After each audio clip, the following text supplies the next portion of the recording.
Good morning, Chairman. Good morning, Joseph. Thank you.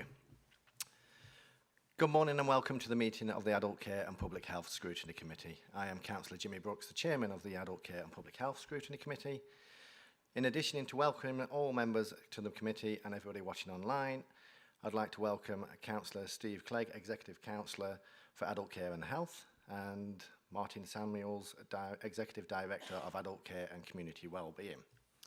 Before we begin, there are the standard announcements. There is no planned fire alarm. If we need to leave because one sounds, please exit through the rear of the chamber into the car park and await further instructions. The audio-visual feed of the formal public meeting is being broadcast live on the County Council's website, and all your comments will remain accessible online. Please have all mobiles, laptops, tablets on silent mode. The hearing loop is now activated. Speakers, please indicate early, and Councillor Cullen will take your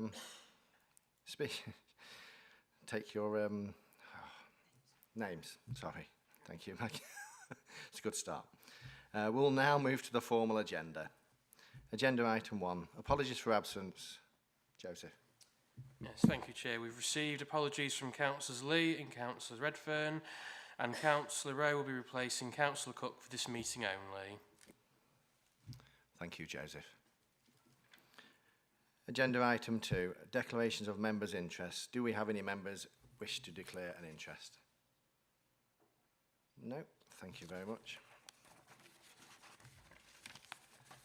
Agenda item 3, minutes of the meeting of Adult Care and Public Health Scrutiny Committee held on the 28th of January 2026.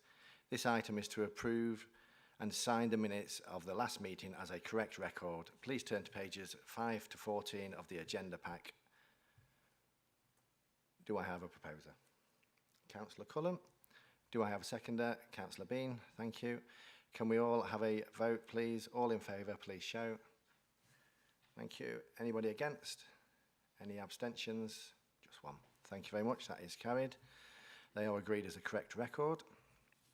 Agenda item 4, announcements by the Chairman, Executive Councillors and Lead Officers. I have no announcements at this moment.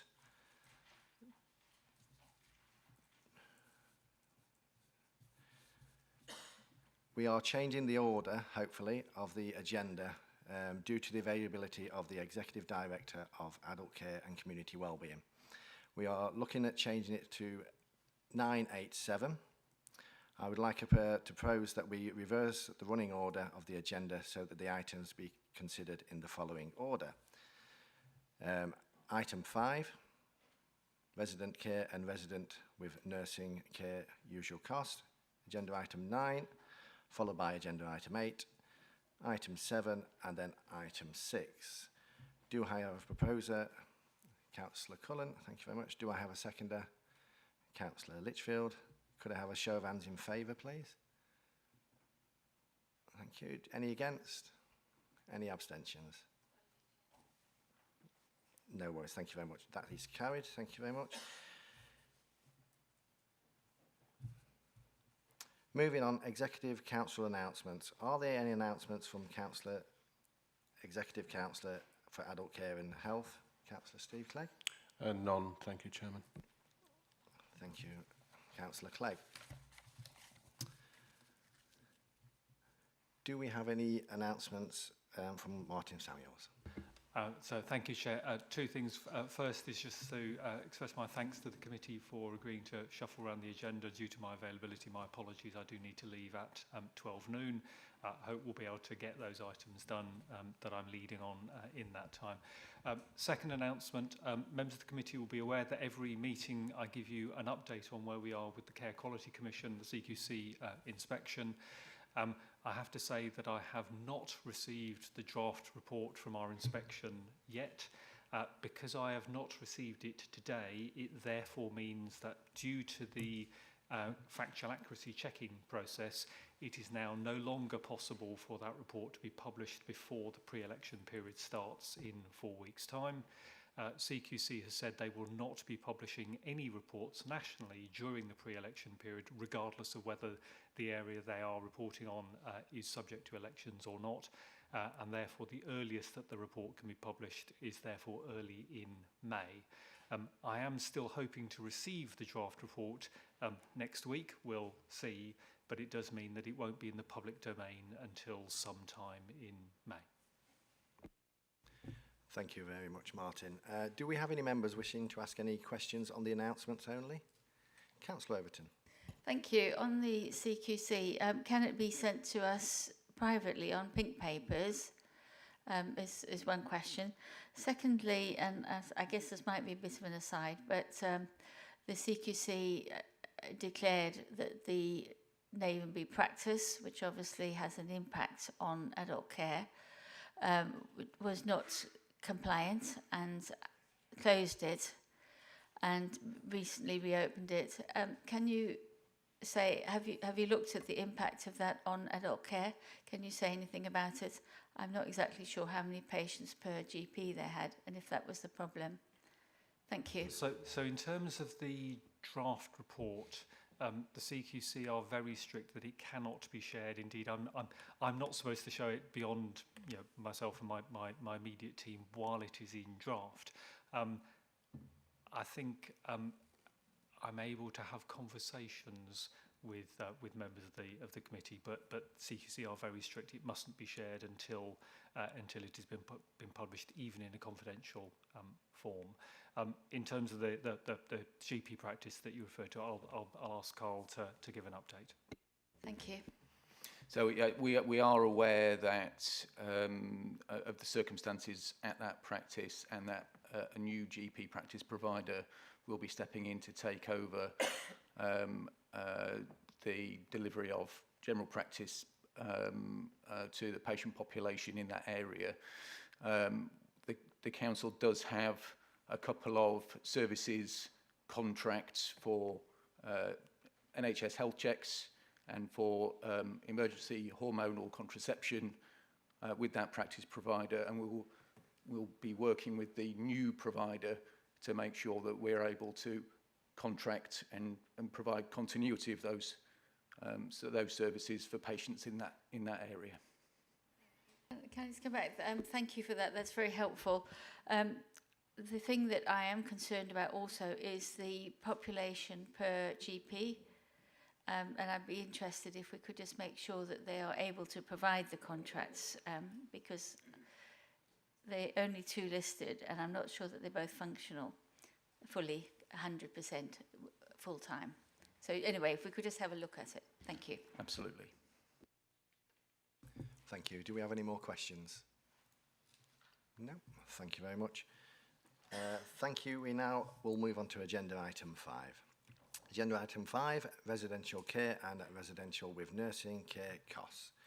This pre-decision scrutiny report can be found on page 15 to 170 of the agenda pack. This report seeks approval for the rates which the council pays to providers of the residential care and residential care with nursing, and the decision is due to be considered by the executive on March the 3rd. This report will be presented by Alana Hackney, Head of Commercial Services, and also Gemma Hatton, Strategic Finance Lead, Corporate Finance. Chair, if I can just say a couple of words by introduction, and then I'll hand over to Alina if that's okay. So this is one of the most important decisions each year that the council makes. So setting fee rates for residential care. This is the largest single area of expenditure across the whole of the county council. It affects the quality of life of several thousand Lincolnshire residents who live in care homes. It affects thousands of care workers across the county, and we always need to remember more people work in adult social care than work for the NHS. And it has significant implications for scores of Lincolnshire businesses. This is a very, very important decision. It's a very complex process. We have to balance the affordability to the county council, the sustainability of the provider market, and the experience of care for individuals. And we have to get that balance right. If any of those elements is wrong, then there are significant repercussions. So just to sort of set that in context, that this is a really important decision. It may feel a little dry, but it actually has really significant implications. So on that basis, I'll hand over to Alina to set out the issues, the approach and the recommendations. And then, Chair, my understanding is that you've agreed that Melanie Weatherly, who's from the Lincolnshire Care Association, LINCA, will have a few minutes to give a perspective from providers. But I'll hand over to Alina. Thank you, Martin. Once you finish your presentation, I'll introduce Melina. Thank you. Thank you. Good morning. I'm presenting this report seeking approval of the Council's proposed 26-27 usual costs, which is a term for rates for residential nursing and community-based care, together with a short extension to the current residential framework and the establishment of an interim framework to March 2028. Residential nursing care represents one of the Council's highest areas of spend and most importantly supports some of the most vulnerable residents in Lincolnshire. The rates the Council set are central to our ability to meet our statutory duties under the Care Act, particularly our duties around market sustainability, sufficiency of provision and genuine choice of accommodation. The purpose of this report is threefold. First, to approve the proposed uplift to the rates from the 1st of April 26. Second, to approve a 3-month extension to the current residential framework to the 30th of June 26. And thirdly, to approve the establishment of a 21-month interim framework through to March 28. The proposed 26-27 rates continue to build on the independent market assessment undertaken in 2021, which has informed the Council's cost model since 22-23. For 26-27, the proposed uplift reflects a 4.1% increase applied to the staffing elements in line with the confirmed national living wage increase, moving from £12.21 to £12.71 in April 26. A 3.8% inflation forecast applied to non-pay elements increased from the original proposal of 2.3 inflation following the provider feedback that was undertaken. The Adult Social Care Fair Pay Grant has also been allocated directly to providers through the rates proposed. Whilst the full grant conditions remain unknown, the grant is assumed to contribute towards pay costs and equates for 2.2 million for 26-27. In response to provider feedback through this consultation process, the original rates proposed were reviewed and a further increase to the rates for 26-27 have been applied. This adjustment reflects the updated inflation assumptions and further contributes to the cost pressures highlighted during the consultation. The overall uplift across residential categories is proposed at 5.28%, with similar proportionate uplifts across the learning disability bands, our one-to-one rates and for our services in the community. In previous years, the work between the Council and providers to establish a fair cost of care has resulted in a rate that reflects the average cost of care. The proposed increase in the level of rates across all elements of the established rate structure seeks to address key drivers impacting on providers' costs. The financial impact of the rate increases within this report are included in the Council's budget for 26-27 that was agreed at full Council last week. Members will be aware of the sustained pressures within adult social care, workforce challenges, inflation volatility and the impact of employers' national insurance changes.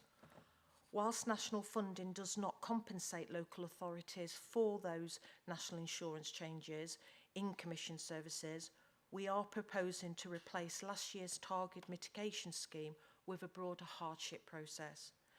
This will allow providers at risk of financial failure to approach the Council on an open book basis, enabling a proportionate and time-limited response where appropriate. Importantly, we will continue robust contract management, quality monitoring and close working with CQC and operational colleagues. We'll also maintain a loss of provider process should any provider exit the market. The setting of rates is simply not a financial decision. It is fundamental to the compliance within the Care Act. We must have regard to the actual cost of good quality care. We need to ensure a suitable placement is available within a person's personal budget. And we need to avoid asking individuals to pay top-ups due to market inadequacies. And we also need to promote a sustainable and diverse market. Within the report, an equality impact assessment has been completed. The principal risk identified is that rates too low could reduce quality or lead to home closures, which would be disproportionately affect older people and disabled residents. By increasing the rates in line with the inflation and the national living wage, and by strengthening monitoring and mitigation arrangements, we believe we are meeting our public sector equality duties. The current residential framework has been in place since April 2022, and we are also seeking approval for a 3-month extension to that arrangement to the 30th of June this year. And we're also seeking approval for the establishment of a 21-month interim framework from July 26 to March 28. This is necessary because a new contract must fully be drafted and signed by over 250 providers. It is not operationally feasible to complete this between the decision being taken by the executive next week and for that exercise to be complete by the 31st of March. Without that extension, we risk disruption to placements and potential spot purchasing at a higher cost. The interim framework will allow us to undertake a fresh independent market assessment in 2026, and arrangements are underway for that purpose. It will also allow us to refresh our commissioning strategy, which will focus on future commissioning requirements and prepare for a full procurement under the Procurement Act 23. This is good commercial practice and ensures the contract remains fit for purpose.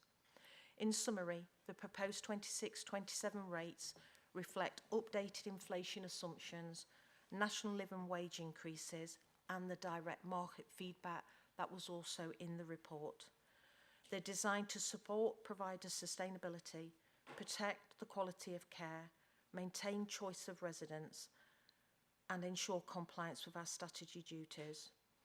The short framework extension and the interim agreement are necessary to ensure continuity, legal compliance, and robust future commissioning. Thank you, Chair. Thank you. Gemma, did you want to speak? No, no worries, thank you very much. I'd like to introduce Melanie Weatherly, MBE, Chair of Lincolnshire Care Association, Lincoln, to our meeting. Over to you, Melanie. Thank you. Thank you very much, Chair, for the opportunity to come and speak to the committee. I think that shows the collaborative way in which we've approached what is a very challenging situation. We recognise the financial situation of the council, but I think you can see from the level of detail in the responses the transparent way that we've tried to approach this. We welcome the rate increases, but we do have some remaining concerns about the stability of the market. And we very much are looking forward to working with Martin, Alina and the team to come up with a solution that works for, that maintains a quality provider sector, meets the needs of the council, but most importantly enables us to meet the needs of our citizens. It isn't easy, we all know that, and I don't think it is just about fees, it's also about placements, what level of care people need, whether the council should be paying for all of it or whether some of it is actually a health need, but also looking more widely. Workforce is one of our biggest problems. There is the Youth Guarantee Scheme that's just been launched. There are a number of other initiatives which together we are far more likely to be able to benefit from than working on our own. Thank you. Thank you, Melanie. I would now like to invite members of the committee to speak. Councillor Cullen, do we have any speakers? Oh, Councillor Cullen. Thank you very much, Mr. Chair. Thank you very much, Alina, for your presentation, and Melanie for joining us. Thank you both. My question regards the 3-month extension. What steps have been taken to ensure that this extension does not create unnecessary risks, such as provider withdrawal or placement disruption, and how will learning from this transition be applied to longer-term arrangements going forward from 2028, please? Thank you, Alina. Thank you.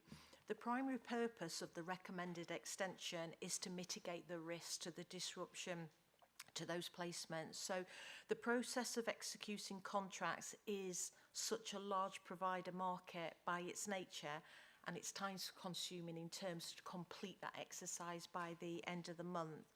So any gaps in contract continuity would limit our ability to make new placements and could necessitate interim spot contracts, as I referred to in the report, which in turn could lead to higher costs and greater operational risks. Please be assured we have already informed providers of our planned extension, and only a very small number have highlighted this as a concern. The early communication has helped provide clarity and reassurance, and providers have confirmed that the short extension does not materially affect their ability to continue to deliver the services. It's also worth noting that the annual increase in fees will take effect from the 1st of April, regardless of the extension, and this means providers will not face a financial gap during the transitional period, which significantly reduces the risk of instability, withdrawal or placement disruption. In relation to your second part of the question, in terms of the learning, absolutely will inform the planning for 2028 in terms of any framework implementation.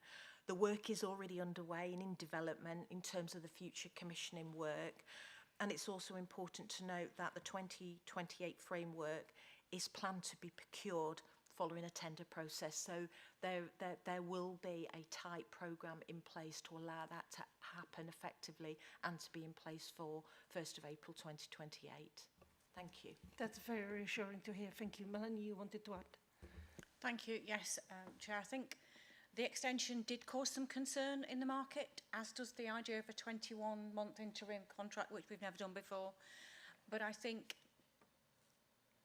assuming that we will, and I'm sure we will, have some really clear steps towards let's look at what we're doing before we get to the end of March, then I don't see there being a problem. I think this is on, we recognise that we work together. It's not ideal. It has worried some of our very small providers because they don't understand it, but they rely on the fact that if we're working together to do the right thing in the medium to long term, then they will go along with that because it's the right thing to do.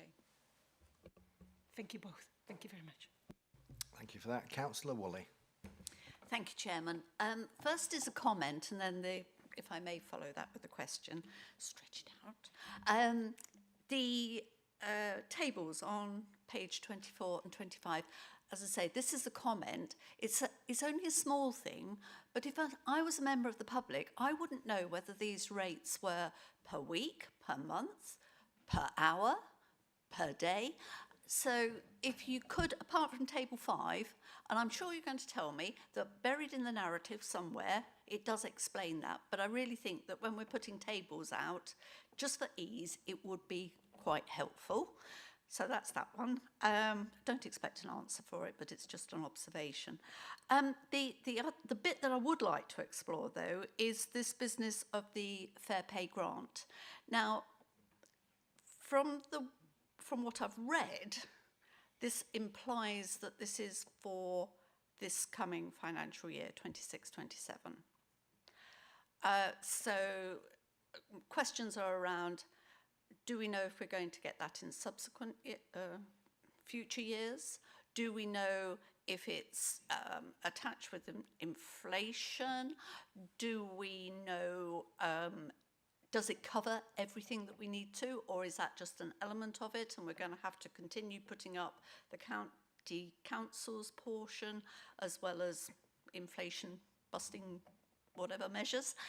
So it's really that money, what's the fragility like, or is it absolutely rock solid for whenever to come? And does it, more importantly, does it absolutely cover the pay element that it's meant to cover? Thank you. So if I can try to respond, it's a very complicated picture, and I will try to make it as clear as I can. And if it's not entirely clear, that will be partly because it's not entirely clear. But I'll be as clear as I can. So the government has made a commitment that there will be a new fair pay agreement nationally, which will set minimum pay levels for social care staff across the whole country. Legislation has been taken through, and new arrangements are being put in place to negotiate at a national level what those pay rates should be. The first national agreement is due to come into effect. I'm going to just have to check I get my years right. Not this year or next year, but the year after. So April 28 is when it's due to kick in. And the government has allocated £500 million to cover the local authority elements of the impact of that.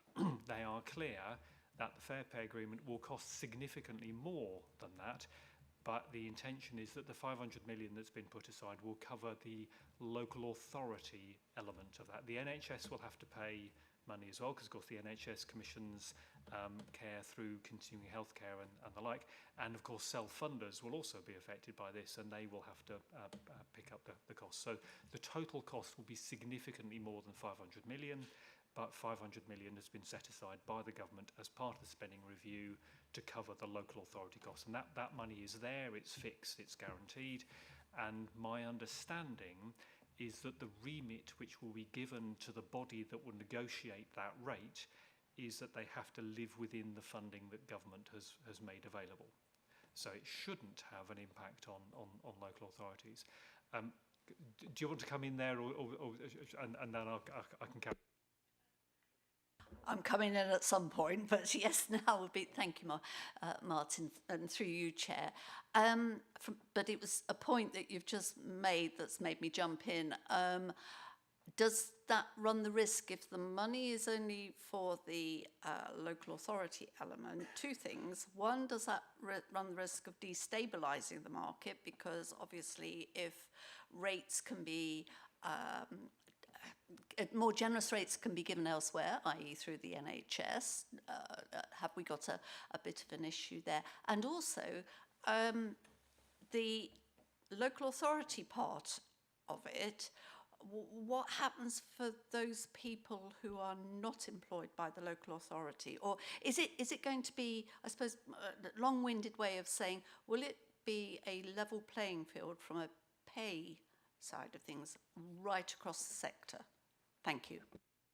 So I'll try to answer that, because some of these things remain unclear. So essentially the Fair Pay Agreement will apply to workers in social care, largely not, and in fact quite possibly exclusively not local authority employed and NHS employed staff. So these will be staff employed by Melanie's organisation and other organisations. So these are the in Lincolnshire, 21,000 people work in social care in independent and voluntary sector organisations not employed by the county council, and this will be setting a minimum pay rate for them and their colleagues nationally, and therefore because that's a minimum pay rate for the role, that will apply to whether they are delivering work that is paid for by the NHS or paid for by the local authority or paid for by individuals, and therefore it should be a level playing field for all staff, and it is focused on ensuring that social care staff are appropriately rewarded for the work that they do. So as I say, the funding kicks in from April 28, the 500 million. What the government has done is that they have decided to bring some of that money forward to make it available in the 26-7 financial year, and then to make some more of it available in the 27-8 financial year, so that we essentially ramp up rather than there being a sudden leap in 28.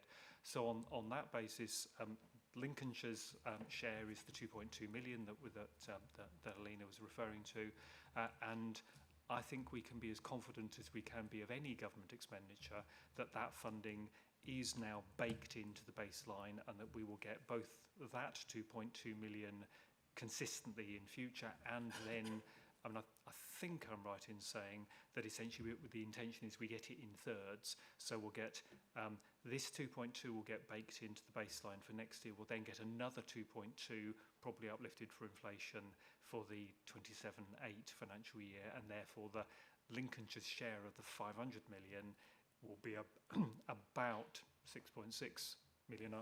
I'm not sure whether Gemma is sort of, but I think that's broadly right. I think so, yeah. I think there is still uncertainty with this. We're awaiting the grant conditions and more information to flow out of government so that we can take a closer look. But once we get more information, we can possibly feedback further on that when we know. Thanks. May I just add one final point? Councillor Woolley, your observation is really helpful. Thank you. The fees are weekly rates. Okay. Thank you for your question, and I do agree with you regarding the chart, so thank you. Councillor Reeve. Thank you. I will be voting in favour of the 3-month extension. It's a sensible thing to do, but I've got some questions. On page 55, the provider feedback states that £43.57 a week loss per resident for local authority funded residents, over nearly £2,500 a year. It's too much, they're saying in the feedback, for small homes to sustain those sort of losses. Forgive me if I got this wrong, but I understand there's a one-off grant to cover things like that. I may have read that wrong. There's over 270 pages supporting this meeting to go through today, so I may have got that wrong, so I do apologise for. But I just wonder that we pay most of our taxes to central government throughout our lives. Isn't that sort of thing that the central government should be making up with funding, rather than just expecting the local care homes to foot the bill? Have I read that right? Is that correct? Thank you. So I'll start, and then I'll ask Alina and Melanie to pick up. So the question about what the responsibility is between local government and national government, ever since social care was invented, it's always been a local authority responsibility. And that is one of the fundamental areas where it differs from the NHS, which from 1948 has always been a national responsibility. However, government does provide significant funding to support adult social care, and of course has then given permission for councils to increase council tax at a higher rate in order to cover the costs. So there is a fair amount of national government funding comes into this. However, it is ultimately down to local government discretion in terms of fee rates. So it's not a national government responsibility to fill a gap, but they do have a role in terms of ensuring that local authorities are able to have enough funding. Primarily the funding from national government is distributed on a deprivation basis. It is well known there is a reverse relationship, an inverse relationship between a council's ability to raise council tax and the demand from the population of that council for social care. The better off a council, the less demand there tends to be, and therefore government funding is done on that deprivation basis. But I'll turn to Alina and then Melanie to pick up the specific points. Just in relation to the feedback, I think the fund you may be referring to is, I made reference to the hardship fund. So where a provider is showing distress, there is a process in place whereby that provider, on an open book approach, can approach the council in terms of demonstrating that hardship. That's something that we've introduced in previous years and has worked really well. As I alluded to in my presentation, the rates are designed, built on an independent assessment, and we will be running a further independent assessment this current year, so we can really understand the true rates in terms of providing that care. In the interim, the rates have been arrived from the current market assessment, but also we have taken note of the feedback from providers. And as you've alluded to, it was significantly, in terms of the responses we've had back this year, is the most we've ever had. It was 98 providers have responded, which is far more than we have previously. But the independent assessment will work hand in hand with Lincolnshire and providers in terms of rerunning that exercise. Thank you. Thank you. And I think if you look at the particular response, that is one of the things that is affecting the stability of our market. We have a number of small care homes, which works from a community basis because we have a dispersed population. But running a small care home is more expensive than running a large care home. And that's, I'm hoping is going to be something we will talk about when we look at. We can't just look at what is the percentage uplift across the board. That's not working anymore. We need to look more strategically at what does it actually cost to deliver the care for that level of needs in that way. And then the local authority needs to make a decision about, is that what we want? Do we want just large care homes in large urban areas and everybody travels to them? Or do we actually want to have some small homes, and how do we support them? It might not be financially, it might be that maybe there are central services that can be made available to them so that we don't end up with potential challenges that you're paying more for one than the other. But yes, for a small home, and also with a small home, occupancy is key. If you are full, then the rates are fine. If you're not full, the rates very quickly become unsustainable, and that's something else that we need to just look at it.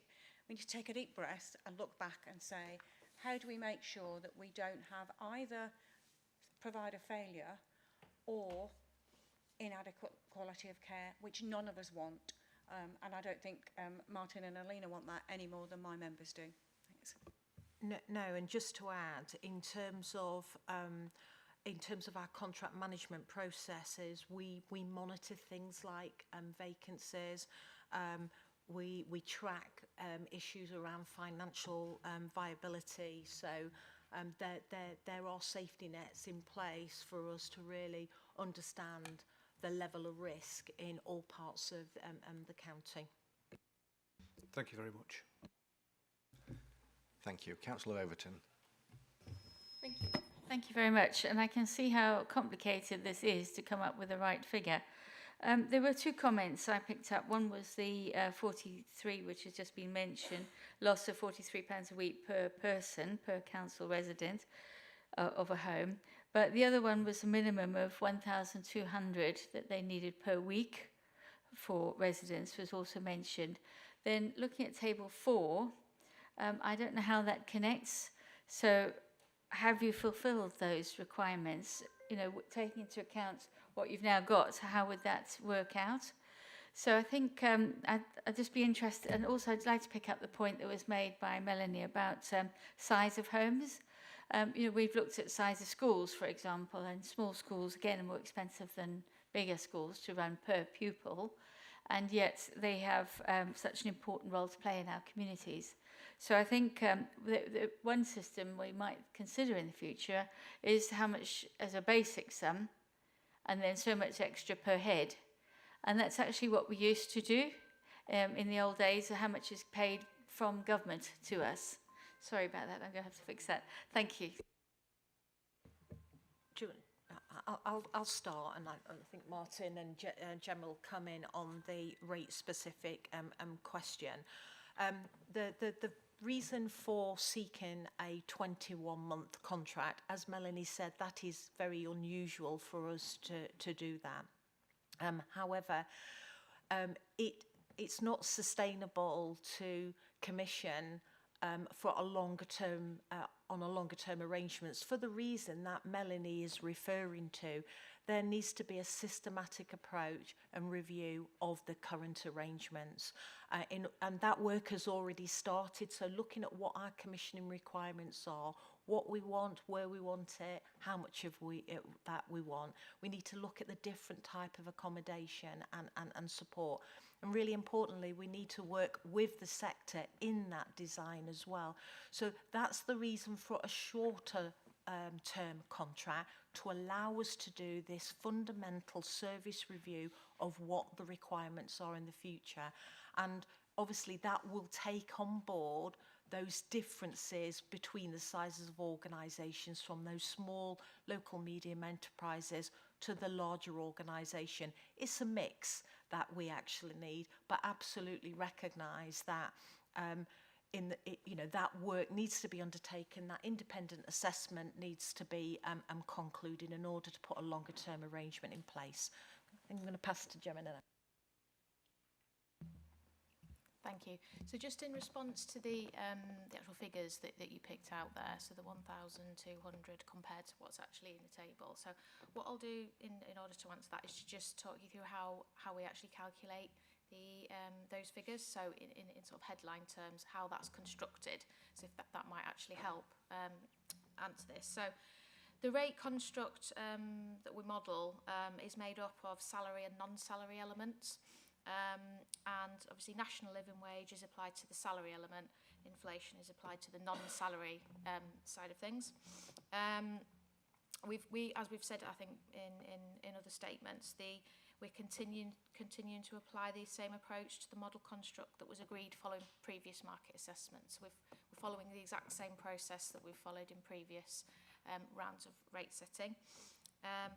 That assessment reflected the average rate paid in Lincolnshire across homes who participated in that assessment at the time, including where there is higher than national living wage. Therefore, the council have continued to apply the national living wage percentage uplift across those averages within the rate structure, and therefore the 4.1% has been applied for 26-27. Same with the non-pay elements of those care rates. The council's budget principles are to follow the Bank of England rate assumptions within that, and that's aligned to the contractual framework that's in operation. Does that help? Yeah. Thank you for the question. I think with the £1,200, there are two other things to think about. Firstly, not all care homes are the same. There are more or less luxurious places and people can choose to live where they live, but the local authority is only obligated to pay for a reasonable standard. So anything that is over and above that, it is reasonable to expect a family member or another third party to pay that difference, and that's called a third party top up. And that is something that we have historically not had, how can I put this, the most constructive, collaborative way forward with that, which means that some homes do charge large third party top ups, others who probably should be don't, but that's something else that we're going to look at when we can. And the other thing is the complexity of the needs of the people that are being placed in the care homes, particularly if those needs move. So the council offers two rates, the standard rate and the high dependency rate. And again, with a small home, they may not have the articulation to be able to explain to adult social care management that this person's needs have changed and therefore it's taking longer to look after them. But it all hangs around how many hours, the main thing is how many hours per week does it take to meet that person's needs, and does the local authority view match with CQC's view? Because if CQC are asking for 2 hours a week per person more than you're paying for, the result is a disaster. But again, that's the kind of strategic approach we need to take. It's not just about is it 4.2% or 4.3% increase. It's about, are we doing this properly, or are we potentially putting people at risk or possibly paying too much of local authority money? So that it's a very complex landscape, and I think my key hope is that we can carry on doing what we do in Lincolnshire, which is working together, whereas in other areas, rather than having a conversation, we're exchanging legal letters, and we definitely do not want to go in that direction. If I can just give another couple of sort of clarifications and explanations. So inevitably costs are going to vary between different sorts of homes and different sizes of homes. And just to take the example of a nursing home, for a nursing home, you need to have a nurse there. Often you only need to have one nurse there if there are 15 residents or if there are 35 residents, but you still need to have a nurse there.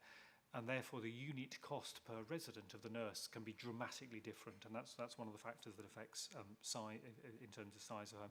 But a smaller home can often be a more sort of family, a more comfortable home-like setting, and so it becomes quite a challenge for us. You made a very interesting and helpful contrast with the position with schools. Of course, one of the differences in terms of schools is that the county council buys all of the places in a state school. So every single, wherever people come from, even if they're from across the border, ultimately it's paid for by the county council, because the council gets the funding by pupil in schools within the county.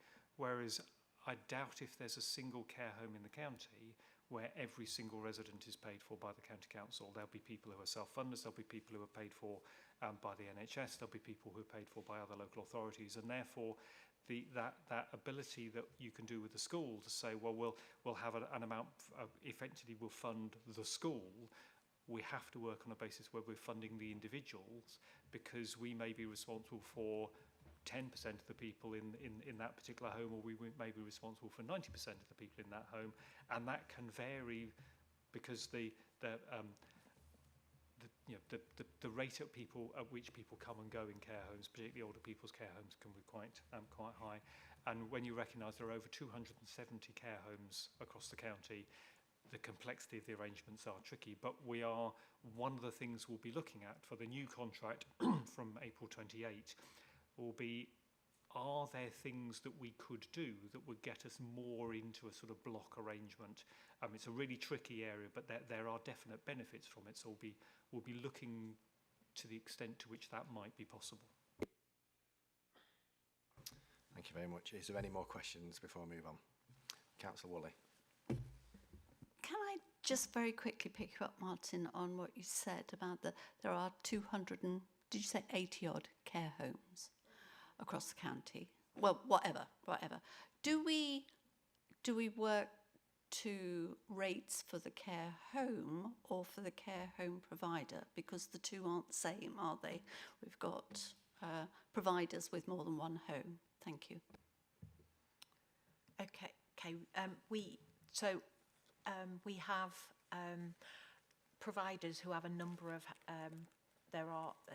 they can in their portfolio have a number of different homes. The prices relate to, those rates are set across the board in terms of the homes. So, we don't have a different rate if a provider has 10 homes in their portfolios. Those are the rates that we pay for, irrespective of what home that is.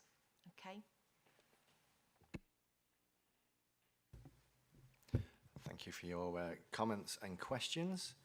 This now concludes the discussion on this item. I propose, 1, I move that the committee has considered the report to the executive, and 2, I move that the summary of our comments be shared with the executive for their consideration. Do I have a seconder? Councillor Reeves, thank you very much. Could I have a show of hands in favour, please? Thank you very much. I think that's unanimous. Thank you very much for that. Thank you, that is agreed. We'll now move on to agenda item 9. Agenda item 9. Melanie, can I just say thank you for your attendance? It's much appreciated. Thank you. Review of the Mental Health Section 75 National Health Service Act 2006 agreement. This pre-decision scrutiny report can be found on pages 235 and 272 of the agenda of the pack. The decision is due to be considered by the executive on 3rd of March.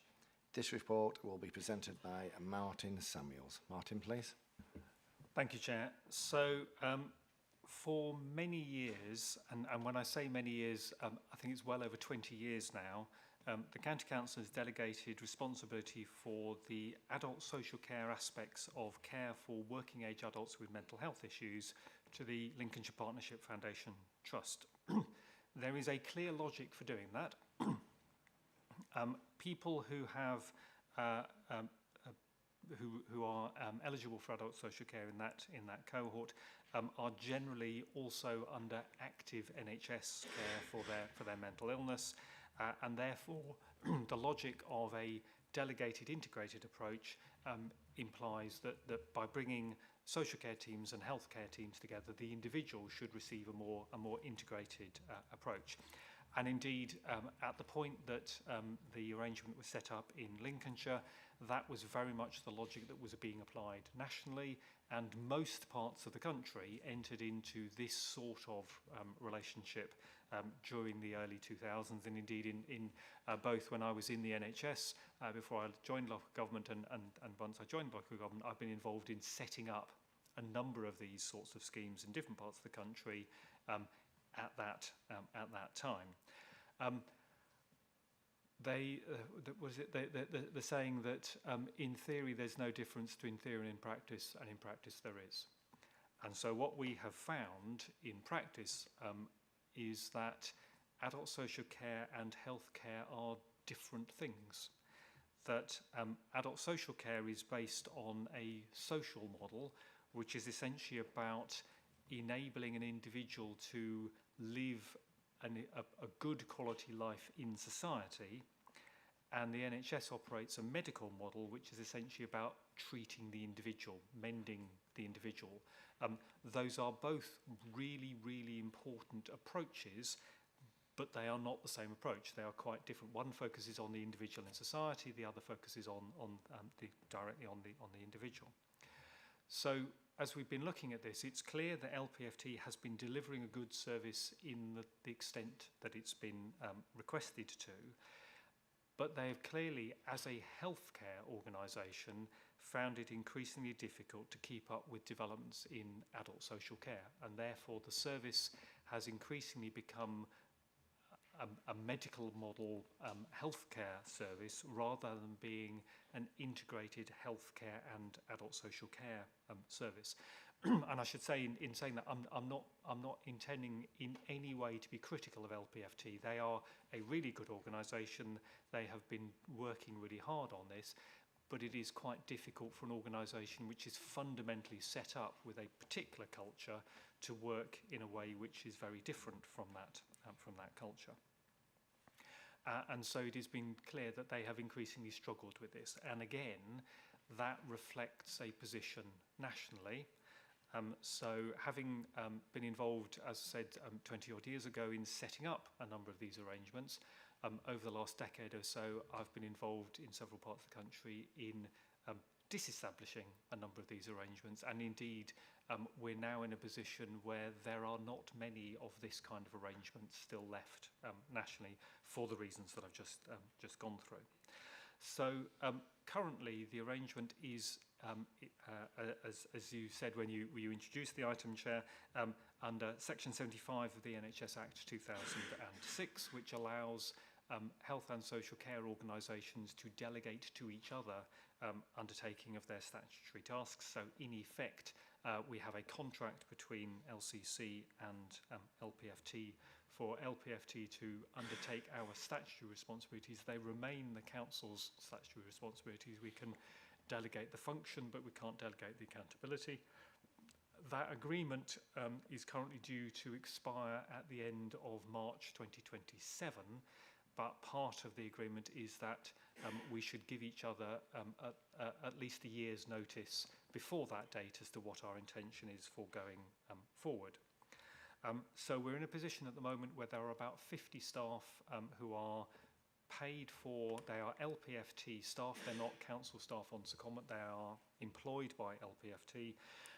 They undertake the work. They are paid for by a transfer of funding from LCC to LPFT.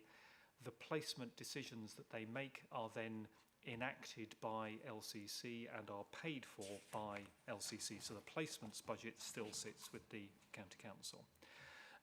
We've been working very closely between the County Council and LPFT about the best way forward, and there's been a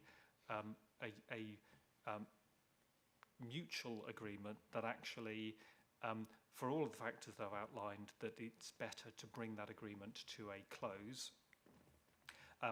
We will continue to be close partners. We will continue to need to work together. We will need to continue to have an integrated approach for the benefit of Lincolnshire people. but the view on both sides of the organisation, of the arrangement, both organisations, is that the current delegation is no longer an appropriate way to go forward. And the view then is that having made that decision, it's better to make the change as quickly as it can be done, but no quicker than it can be done.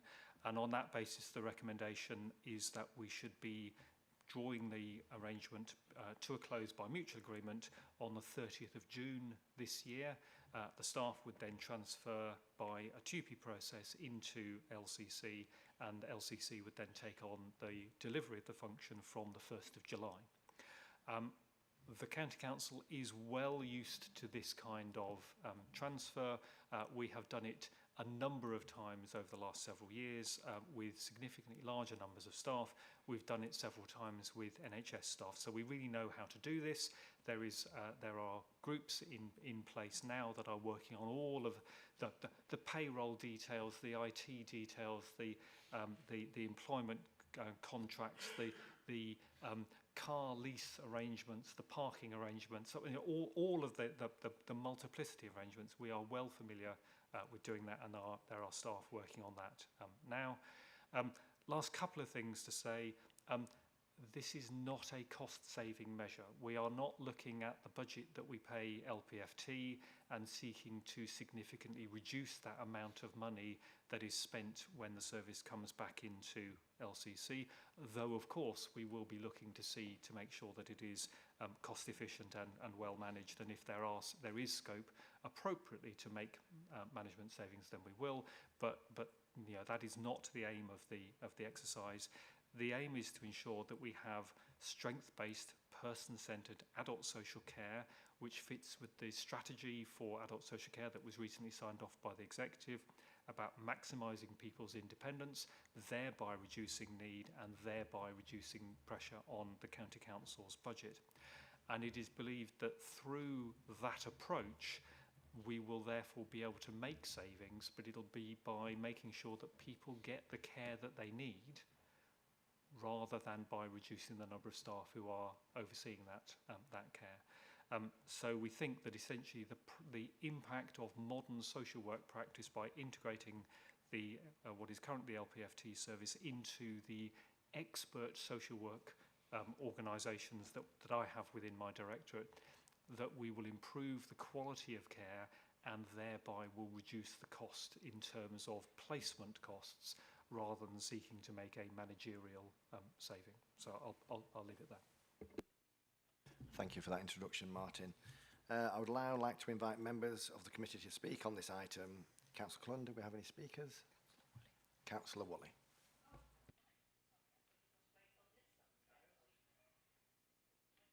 Patiently. The equality impact assessment was a tabletop exercise, I think, as I've read here.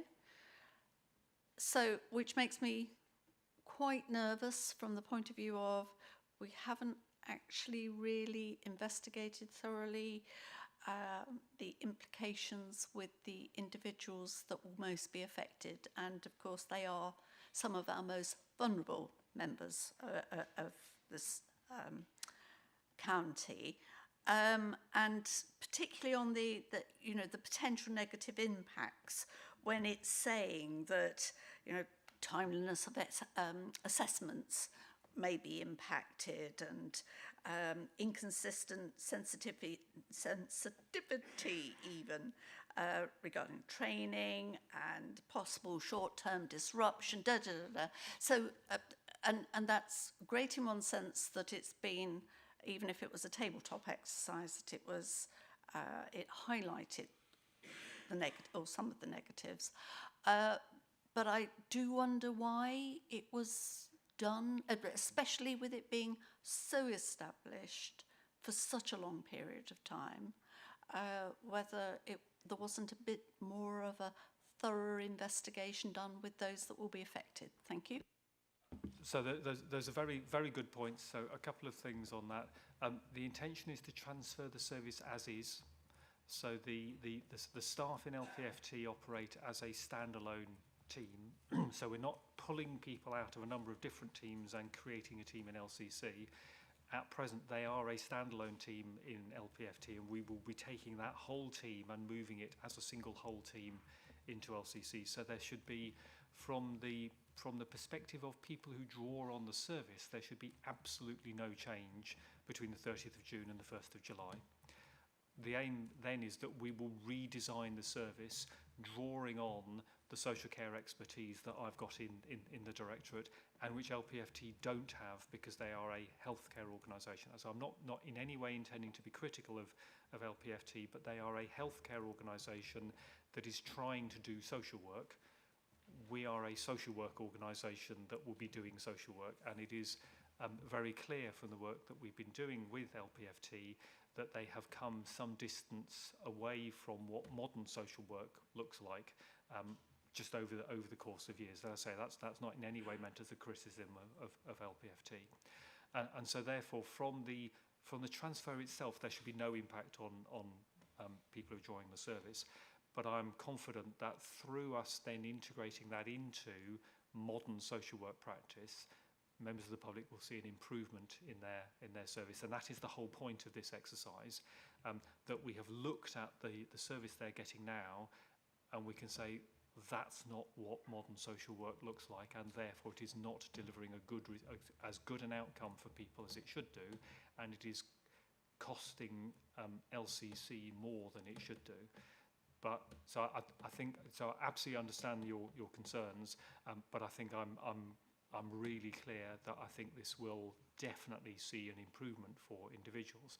In terms of why we haven't directly engaged with the individuals who draw on care and support, I've been talking carefully with the staff in my own team who work on mental health, and we've been talking with the staff in LPFT who work with the individuals, and their guidance has been that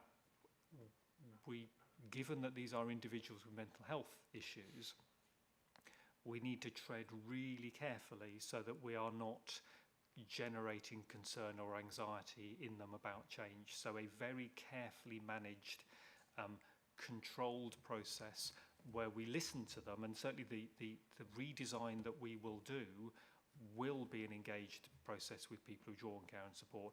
But the sense was that at this stage it probably wasn't an appropriate thing to do, because the likelihood was that we would cause concern for individuals rather than being able to help them feel that they were being part of the process. That will come. Thank you. Councillor Overton. Thank you very much. You do sound very convincing, I have to say. What I'm thinking is about the improvement that you would hope to bring, having brought it in-house effectively. What would you do differently? I know you said you'd manage social workers as social workers, not as medical staff, but the biggest thing that residents with mental health in my area want is access to support. And they have complained that it hasn't been available when they've needed it to some extent, and I have put that forward, and I think it's been resolved. But it is a really difficult thing to provide preventative support and then the acute support when it's required. And I guess, are you saying that the acute support would still go to LPFT? And what is actually different about the way you'd run it? Thank you. So, a number of very good questions there. Yes, to sort of start at the end, the healthcare aspects will still absolutely sit with LPFT, and acute mental health, mental illness support is very definitely a healthcare NHS responsibility. They are the experts in that, and they will continue to do that. I think what will be different is that as we've been looking at a number of individuals, and it's very easy to get a bit impersonal about this, and if my language slips, then apologies. So we've been looking at a number of cases, by which I mean we've been looking at the situation of a number of individuals. And what we have found is that there have been a number of instances where people have been put into care packages, have been given care packages through the social work team in LPFT, which are they are it's a good quality care package, but when we've looked at it through a social work, a county council social work perspective, we've said, well, this is actually really restricting this individual's ability to lead an independent life. It's safe, it's good quality care, there's nothing to criticise about the care, but actually we are disempowering the individual because we're providing too much care or too restrictive care. And as I say, a fundamental of the adult social care vision is about maximising independence. So we have found instances, and I'll need to tread a little bit carefully because if I'm referring to individuals, I don't want to refer in a way that would breach their confidentiality. But there was an instance of someone that we found who, a person in their mid-40s, who had been placed into residential care, with the likelihood that they would therefore spend the rest of their life in residential care, 30 to 40 years. And when we looked at it using the social care expertise, the social work expertise that I have in my team, there was a sense of actually this individual, this person could be living in the community with a different sort of care around them. As it happens, when we worked it through, that different sort of care would cost less than a residential package. But the starting point was this didn't feel like the best outcome for the individual. It was safe, it was good quality care, but it was essentially ending up being rather risk averse. And it's one of those classic things in risk aversion that we avoid one risk and we because we're looking to that risk. Sorry, I'm looking at you, Chair. I'm not meaning to look at you as a risk. We look to a particular risk and we run away from that, and then we run into another risk. And the risk that I think we have found that we are all too often falling into in the service is that we are overwrapping care around people, which is keeping them safe, but it is really not giving them a good quality of life. And it's one of the things that's I think come out very strongly with social care thinking over the last number of years, that actually a bit of care can be good for you, but it doesn't mean to say that a lot of care is better for you. Often a lot of care is really bad for you. And that's the philosophy that we've been developing within the County Council. And I think LPFT, as no criticism intended of them at all. It's they are a good organisation, good healthcare organisation. They've been doing their best with social care, but they're not a social care organisation, and then they never can be. And that therefore we should be enabled by bringing the service back into the County Council, having it as part of the social work function. And I've got hundreds of social workers in my directorate. We can actually, by having a strength-based, person-centred approach, we can enable people to have a better quality of life. And if people have a better quality of life experiences, that will mean they have less need, and it therefore costs less money in the placements. And that's why I emphasise the savings are not in the staffing side of things, it will be in the placements, because we'll be making sure the placements are the right placements for the individual. Supplementary, if I might, how many people, how many staff, and has there been an increase? What's the trend in people needing support? So it's about 50 staff. The number of individuals, I think, is about 750 at any one time in the service. And yes, we have been seeing quite a steep increase in the number of people in the service. There's been a very steep increase in cost. I think in percentage terms, probably the amount of money that the council has been spending on working age mental health individuals has been increasing at a faster rate than any other area of expenditure across the whole of the council, including SEND transport, if I can sort of put it in that context. So it's been a significant pressure. I mean, to put some figures on that, about 6 years ago, the budget was about £6 million. It's now about £30 million. Work we've been doing with LPFT over the last 6 or 7 months has already stabilised that, and therefore the MTFP requirement for the coming year is significantly less than it would have been by several £1 million. But there's a lot more to be done. And I say that's been done through more appropriate placement decisions rather than any changes to the staffing. That is simply the application of modern social work. Thank you. Councillor Bean. Thank you, Chair. I'd just like to ask, what sort of measurable improvements does the service expect to achieve in the first 12 months of the in-house delivery? And can we be assured that the change is improving outcomes moving forward, rather than just simply transferring existing pressures onto LCC? So the improvements that I would expect to see would be a smaller number and a smaller proportion of individuals in residential care compared to being in community settings, and I would expect the average number of hours of those community settings to be reduced. That is both an activity, a measurable outcome, because we can measure those numbers directly, and of course the county council pays for the care that is purchased. But also, I would work on the basis that people not being in residential care and instead being in the community is a better outcome for the individual, and therefore that we would be getting an improved outcome in terms of quality of life, as well as an improved financial position. And indeed, I'd put it the other way round, that it is the focus on the improved outcome for individuals that will lead to the financial saving. So there will be quite a lot that will be different. The social work experience that individuals who are drawing on care and support have with a social worker will end up being quite a different experience. And we're starting to see that already through the work we're doing with LPFT. But it's clear that we can only really get the full impact of that if those staff are LCC staff and are part of the wider social work team, as opposed to being an isolated group of 40 or 50 social workers in a health care organisation. They can be a team within a social work organisation that they can get all of the peer support and expertise that is available. Thank you. Thank you very much. Councillor Rowe. Thank you, Mr. Chairman. The people that we're 2P across, are they working in the areas that we're going to want them to work across when they come to us? Very good question.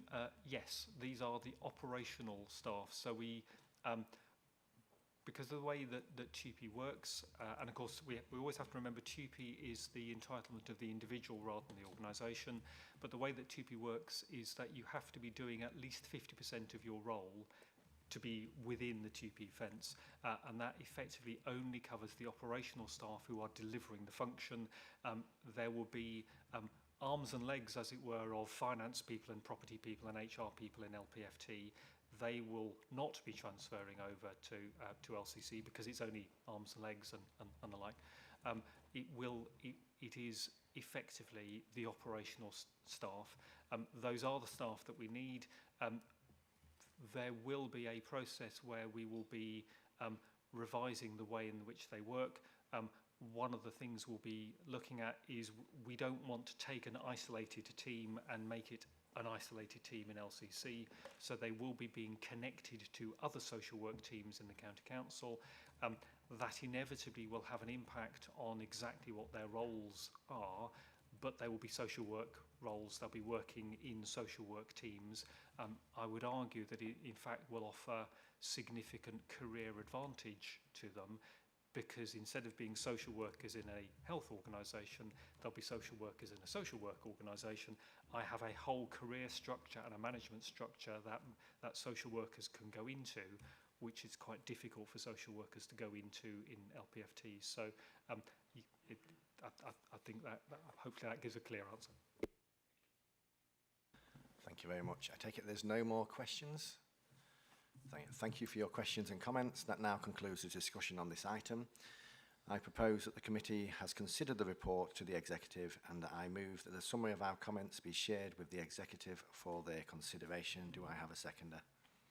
Yep. Councillor Cullen. Could I have a show of hands in favour, please? Thank you very much. Anybody against? Any abstentions? Just one. That's carried. Thank you very much. Thank you. That is agreed. We will now move on to agenda item 8. Agenda item 8, decommissioning of the Memory Support Service. This pre-decision scrutiny report can be found on page 211 to 234 of the agenda pack. This decision is due to be considered by the Executive Councillor for Adult Care and Health between the 2nd and the 6th of March 2026. This report will be presented by Martin Samuels, Executive Director of Adult Care and Community Wellbeing. Martin. Thank you, Chair. Yes, I may be leaving early, but I hope you're getting your money's worth from me today. So I'll try to be brief with this item. So the Memory Support Service. So for some years, but not as many as the previous arrangement, for some years the County Council has commissioned LPFT to deliver what is now called the Memory Support Service. This is essentially a information, advice and guidance service for people who've been diagnosed with dementia and other mental cognitive conditions. I think I would want to be really clear, this is a service which is a good service. It is valued by the people who draw on it, both the individuals with the dementia and other mental cognition conditions, by their carers and by their families. So the fact that we are recommending that the service be decommissioned should not be taken as in any way a comment on the quality of the service being delivered by LPFT. It's a good service, it's valued. However, the budgetary position that the County Council finds itself in means that we really do need to look at every service that is being delivered and to consider whether we really are getting best value for money from that service. So with the Memory Support Service, near enough all of the people who are referred to that service are referred to it by LPFT. So it's LPFT referring to itself. There are a range of other information, advice and guidance services that are commissioned by the County Council. They aren't specifically commissioned for people with dementia, but they are services that have the capability, in some cases explicitly, to respond to individuals and their families who have dementia. And so, for example, our carers service is a very well established, very well respected information, advice and guidance service, and they have a strand which supports people with dementia. The wellbeing service provides a range of information, advice and guidance and is able to support people with dementia. And then, of course, we have Connect to Support as our online service. So we're in a position where there is a cohort of people diagnosed with dementia and their carers and families who have a clear need for a service, but our assessment is that the other services that are already commissioned, the more generic services, the information, advice and guidance services that are already commissioned by the County Council, are perfectly capable of picking up that demand and providing a suitable service for people, carers and families with dementia. And so therefore we are not seeking to stop people having access to the guidance that they need. It is simply that we think that through the services that we already commission, that the council already pays for, they can pick up that demand and allow us to save the money that is being spent on the specific service with LPFT. So I say no criticism whatsoever of LPFT. It's a valued service, but in these situations that we believe that a perfectly satisfactory and appropriate service is available to people through the other routes, and that therefore this in effect represents a duplication, and that in the financial context we can't afford to have that kind of duplication. I'll stop there, Chair. Thank you very much. Councillor Bean. Thank you, Chair. So basically what you're saying is the reason this service is being decommissioned is because it's a duplication and the service is all provided elsewhere. Thank you. Thank you very much. Councillor Litchfield. Thank you, Chair. Thank you, Martin. Same sort of question, really. So you talk about elements of duplication.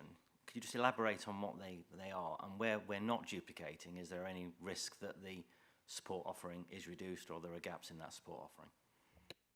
So from the work that we've done, we believe that everyone who goes through the Memory Support Service could be supported by one of the other information, advice and guidance services that are available.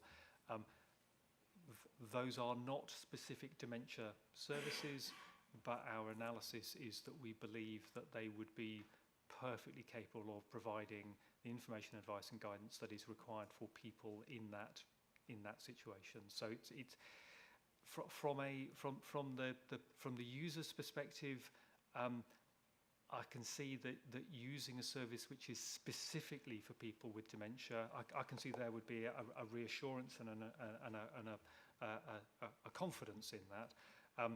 But our analysis is that we don't think anyone would be without a appropriate and suitable service. So we don't think anyone would be left out without a service or without a service that was appropriate. But I do recognise that having a service which is specific for people with the condition that you've got is probably going to be more reassuring than one which is a general service. But in the situation that we're in, I don't. The view is that we can't afford that kind of duplication. Thank you very much. Councillor Overton. Thank you. If it is duplication. Secondly, I think you can't talk about not afford when we didn't choose to take the tax we could have done in the county council budget. So what you might want to talk about is duplication, if it's true, but I would like to be convinced of that. So how do they access the current service now? You said it was referred by LPFT. So they have somebody visits their house, is working with them, and they say, phone this number for the memory service, or do they just send somebody round? And how will they access the new service? And how will that new service be upgraded to make sure that it is a genuine replacement? So effectively, the difference that people will see is that instead of LPFT staff referring individuals to the LPFT Memory Support Service, LPFT staff will refer people to the other information, advice and guidance. Sorry to stop you. Can you talk about people so I can understand it? Are they referring, I know you said refer to service, but do they have a phone number or does somebody arrive at their house? How easy is it? So my understanding is that people are encouraged to ring a particular number. So, and that's whether it's the MSS or any of the other services. So there's a referral made, and it will either be that the individual then rings the service, or the service is made aware that the person has been referred and will then reach out to them. But in that sense, the experience will be the same, whether it is through the memory support service or any of the other services. Essentially, the LPFT member of staff will simply have to identify which of the other existing information, advice and guidance services is the most appropriate. Is it a carers issue? Is it a broader wellbeing issue? Is it something that can be dealt with online? As I say, the services that we have, our assessment is that they are perfectly capable of providing support for individuals, carers and families with dementia in the way that they provide services to all sorts of people. You know, they'll provide services to people with learning disability, with physical health issues, with a wide range of areas of needs. And indeed, the carers service already has a dementia strand to it. So they are already set up specifically to deal with people who have dementia. So we are confident that that the existing services are, as of now, able to provide a perfectly satisfactory service for individuals. But it's not a dementia-specific service, and therefore, as I say, I can see that for the people drawing on the service, it may feel a lesser service, but we are confident that the quality of the service that is available is absolutely up to the standard that is required. So in practical terms, if I needed it today, what number would I ring and where would I find that number? So I don't know the direct number. You're testing my memory there. But the member of staff in LPFT would tell someone, this is the number you should ring, and they will instead say, this is the number that you should ring, and I will refer you to that service, and either you ring them or they'll give you a call. But it should be no different for the individual receiving that service. Okay, thank you. So you're expecting the same referral process. I would be interested in access. We did go through that process of having that special number that you did, which was where people could ring for low-level mental health support. I can't remember what it is now. It was bottle something.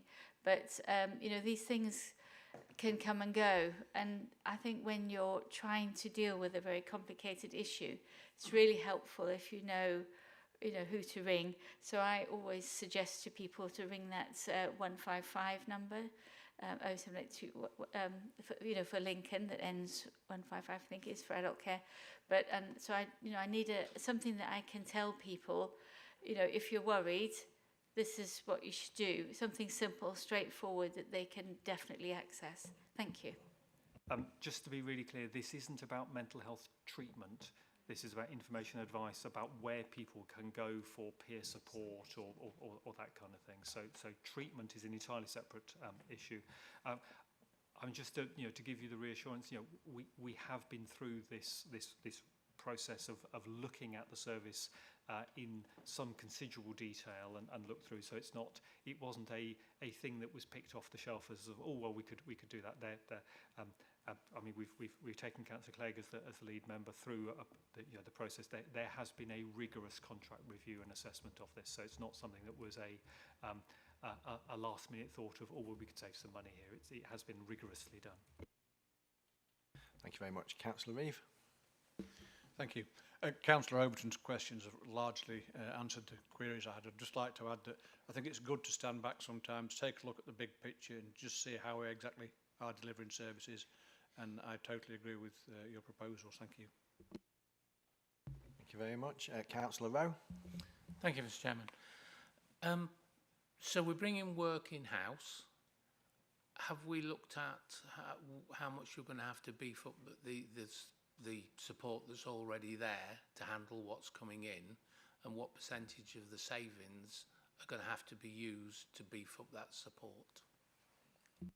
So it's a very good question. So I should be clear that the services that the other services that will pick up this work, they're not LCC delivered, they're LCC commissioned. So there are various contracts with different providers. The volume of work that goes through the MSS, when compared to the volume of work that goes through those other services, is really quite small. In percentage terms, the increase on those on the wellbeing service and the carers service is actually quite small. We will be keeping an eye on whether that does cause pressures, but at this stage, our assessment is that it won't require any significant increase in the contract values for those other services, but we will bear that under review.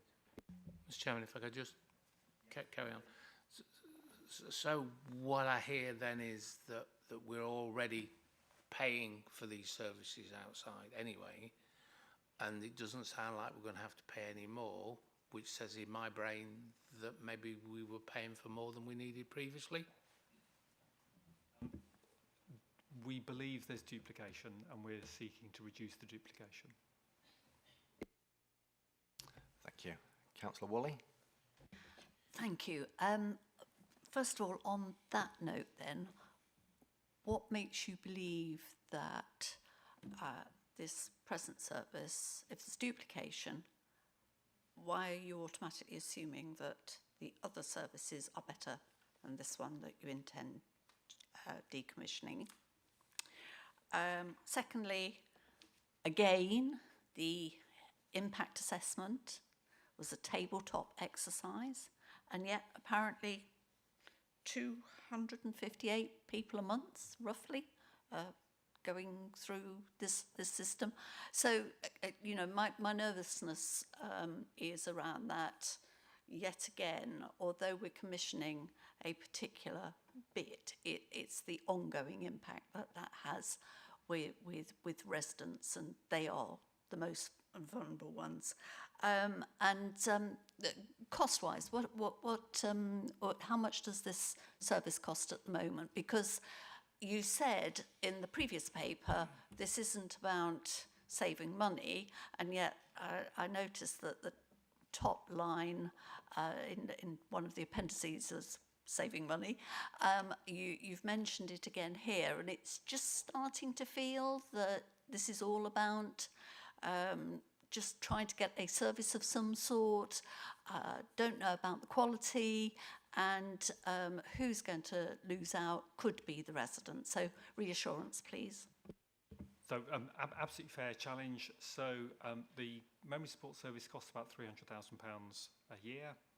I think we're not, I would want to be really clear, we're not saying that the memory support service isn't a good service. We're not saying that the carers service or the wellbeing service are necessarily better than the memory support service, but I would equally say that I would argue they're not worse than the memory support service. So they are equivalent services. The reason why we're seeking to decommission the memory support service as opposed to pull back from the wellbeing service and the carer service and the like, really a couple of factors.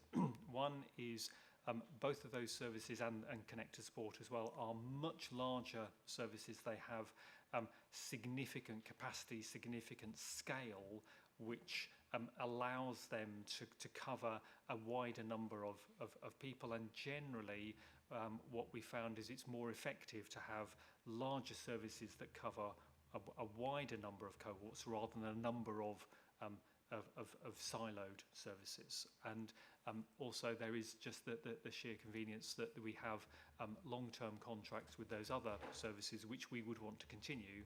The memory support service contract is due to expire shortly anyway, and therefore it is convenient. But the main issue is that we have services which are perfectly adequate in terms of their quality. They have a scale and a robustness that means that they represent good value for money, and that the approach of generally having wider scale services is a more robust and reliable approach. So I say it's not a commentary on the quality of the memory support service. It's that we've identified a duplication, and in the current context, duplication is not something that we can continue with. If I may come back, Martin. One of the things over a number of years of being a councillor and telling residents of what I'm involved in, what I'm interested in, one of the reoccurring themes in the health setting has been the ability of residents, normally the carer, to get support because they have a member of the family with dementia. The ability to get into the services. I too, I'm not disputing the quality of the services, it's getting into those services. And I do just wonder, as I say, I've already mentioned about the tabletop exercise.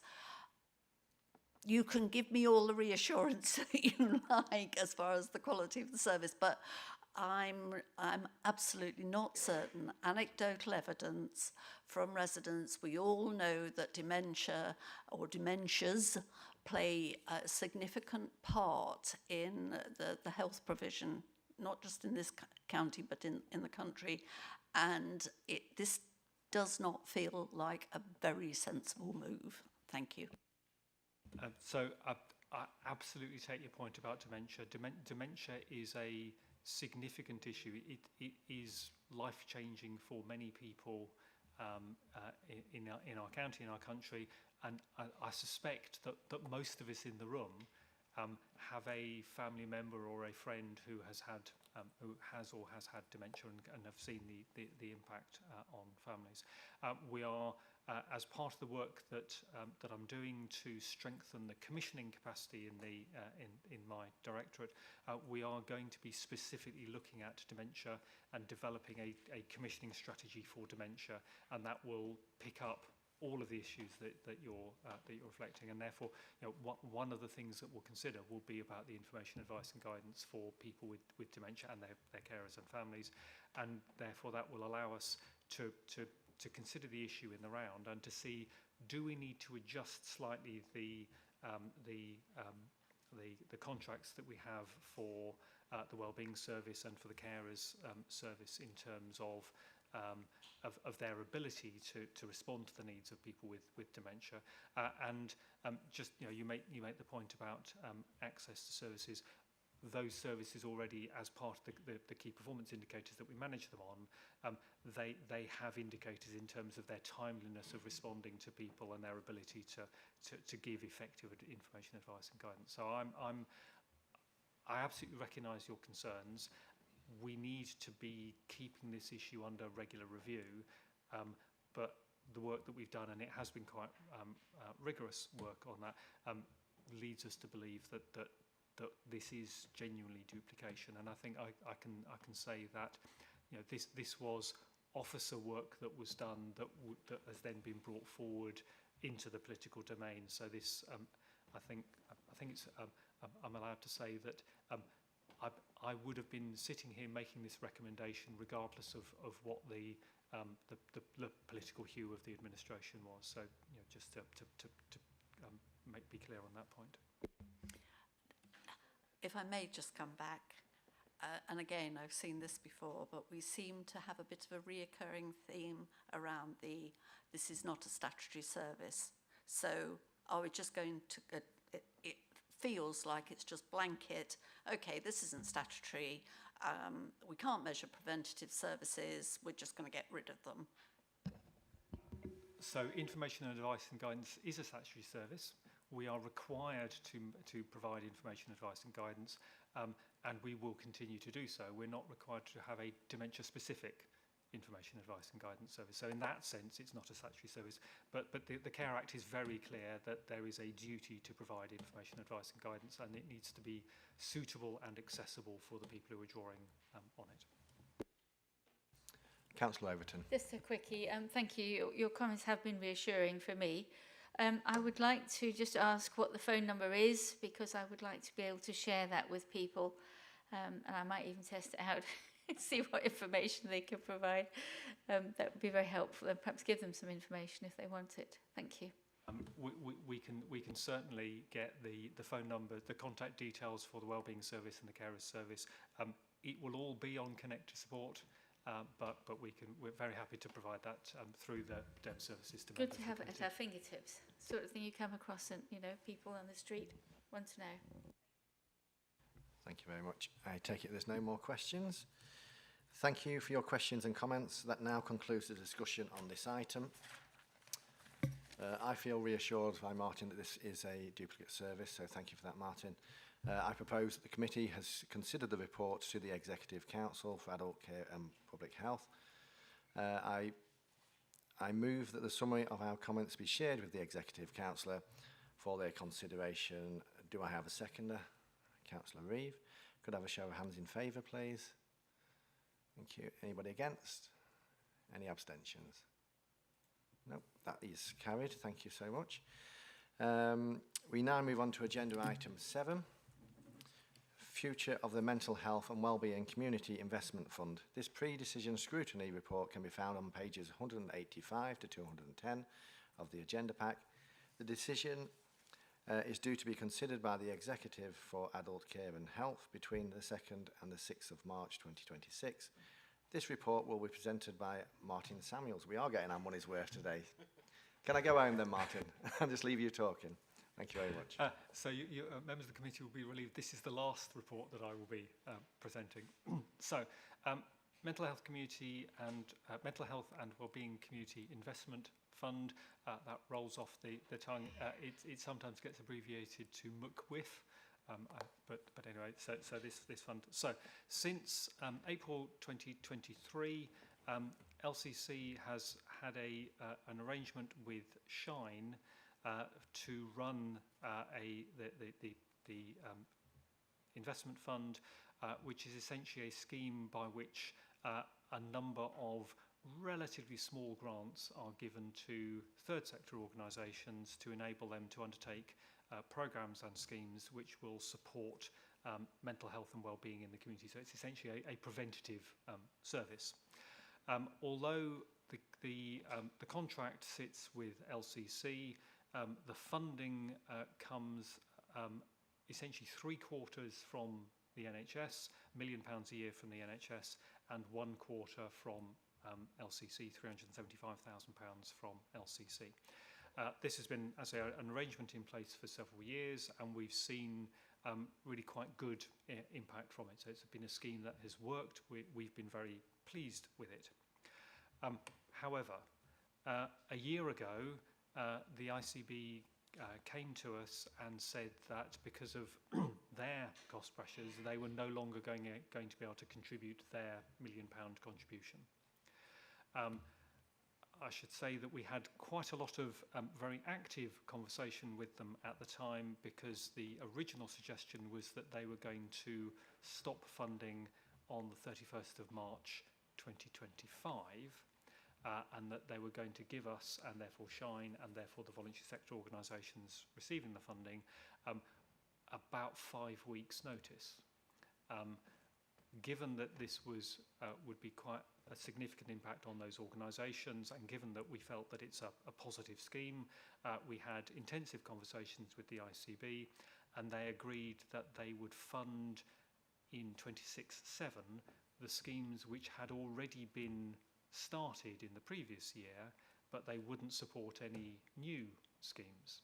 And that worked out that they provided about £500,000 in the current financial year, and LCC contributed the 375,000 that we've been contributing. So essentially the scheme continued during the current financial year. But it was made very clear to us that the ICB would not be funding the scheme from the 1st of April this year. It simply isn't practical for a scheme, a £1.3 million scheme, to be continued when 3/4 of the money has been taken away. We just can't make it work. And so therefore, I have to say quite regrettably, we've been in a position where it just seems unavoidable that we have to stop the current arrangement. And therefore, the proposal that will be taken forward to Councillor Clegg for his decision shortly is to allow the existing contract to expire at the end of March, and for that arrangement, therefore, to cease. We are looking at what might be possible to replace the scheme. The 375,000 that was the LCC contribution is part of the Better Care Fund, and therefore it needs to be spent on something which is appropriate for the Better Care Fund. As I've said, the evaluation of the McWiff scheme has been positive, that sort of thing has led to good outcomes in terms of improving mental health and wellbeing, and therefore reducing demand for health and care services. So we are currently looking at what it might be possible to do with the funding that is left to LCC. We are also having conversations with the ICB about what it is that they intend to do. We have very recently been informed that, having told us that they were going to be entirely withdrawing all of their funding, they may have some funding available to do some work in this area, but it's clearly not. It's not certain yet. It's not clear what the amount is. And therefore it's simply not practical for us to carry on the existing arrangement. So we are, and I think it is right for me to use the word regrettably. We are regrettably in a situation where we need to bring the current arrangement to an end, and we are actively doing work to see whether there would be scope for some form of new arrangement to be put in place in due course. But at the moment, we're not at a stage for me to either be able to give a commitment that we will be able to find something, or what that will be, or when it would be. But we are working on it, and obviously, as we have proposals come forward, we will work them through with Councillor Clegg, and if the committee wanted to, if there was something that we were proposing to bring forward, then we would be able to raise it with this committee in due course. But at present, as I say, that's a piece of work that is underway that may or may not go somewhere. But the key issue is that the current arrangement cannot continue for the reasons that I've explained. Thank you for your report, Martin. I'd now like to invite members of the committee to speak on this item. Councillor Cullen, do we have any speakers? Councillor Cullen. Thank you very much, Chair. Thank you very much, Martin. My question regards the alternative sources of support. Sorry to put you on the spot. Report states the impact on community organisations can be mitigated through clear communication and signposting. My question concerns how this would look like, and if you could please give the committee an example of an alternative source of support. Thank you. Sorry, I forgot to turn my microphone off. Yes, so there will inevitably be an impact on the voluntary service organisations, and there will inevitably be an impact on communities because this funding will stop. So the impact can be mitigated largely through us working with Shine, so that as an organisation they are in the best position possible to deal with the loss of income that comes from. So currently, of the million and a bit, $1.75 million and a quarter that is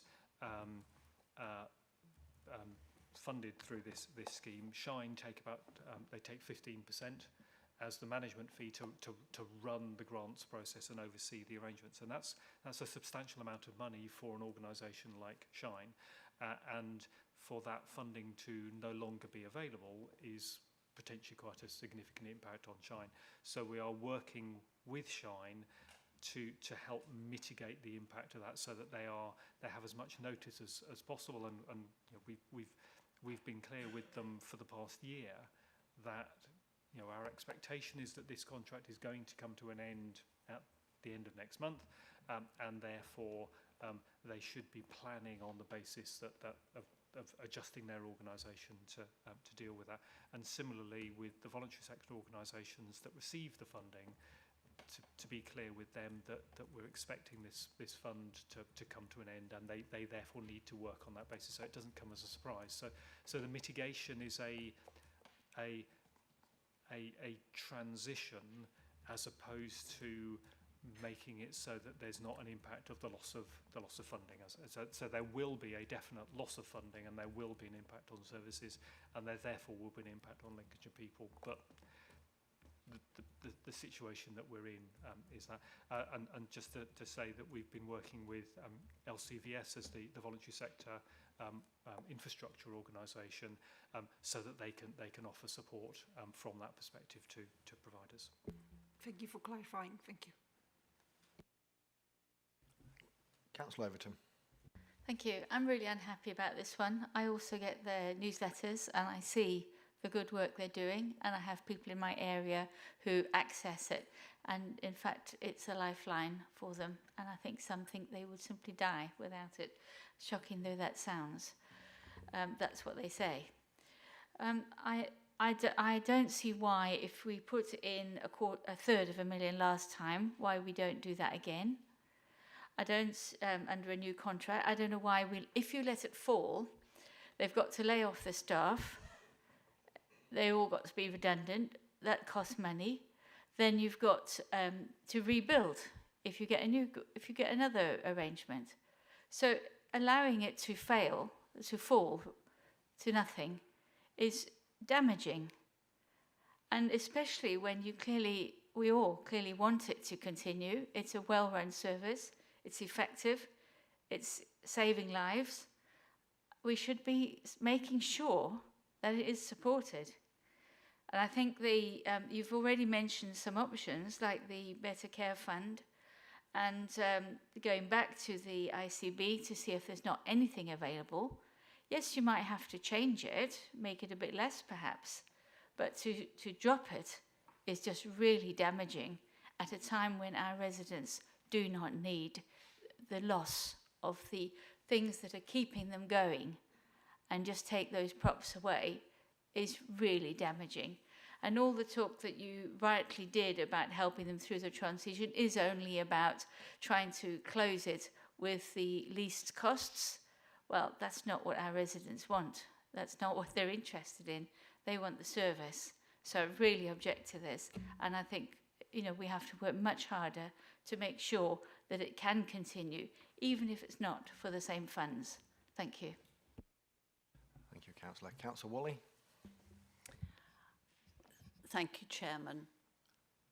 Martin, this morning, all we've really heard is cost-cutting exercises.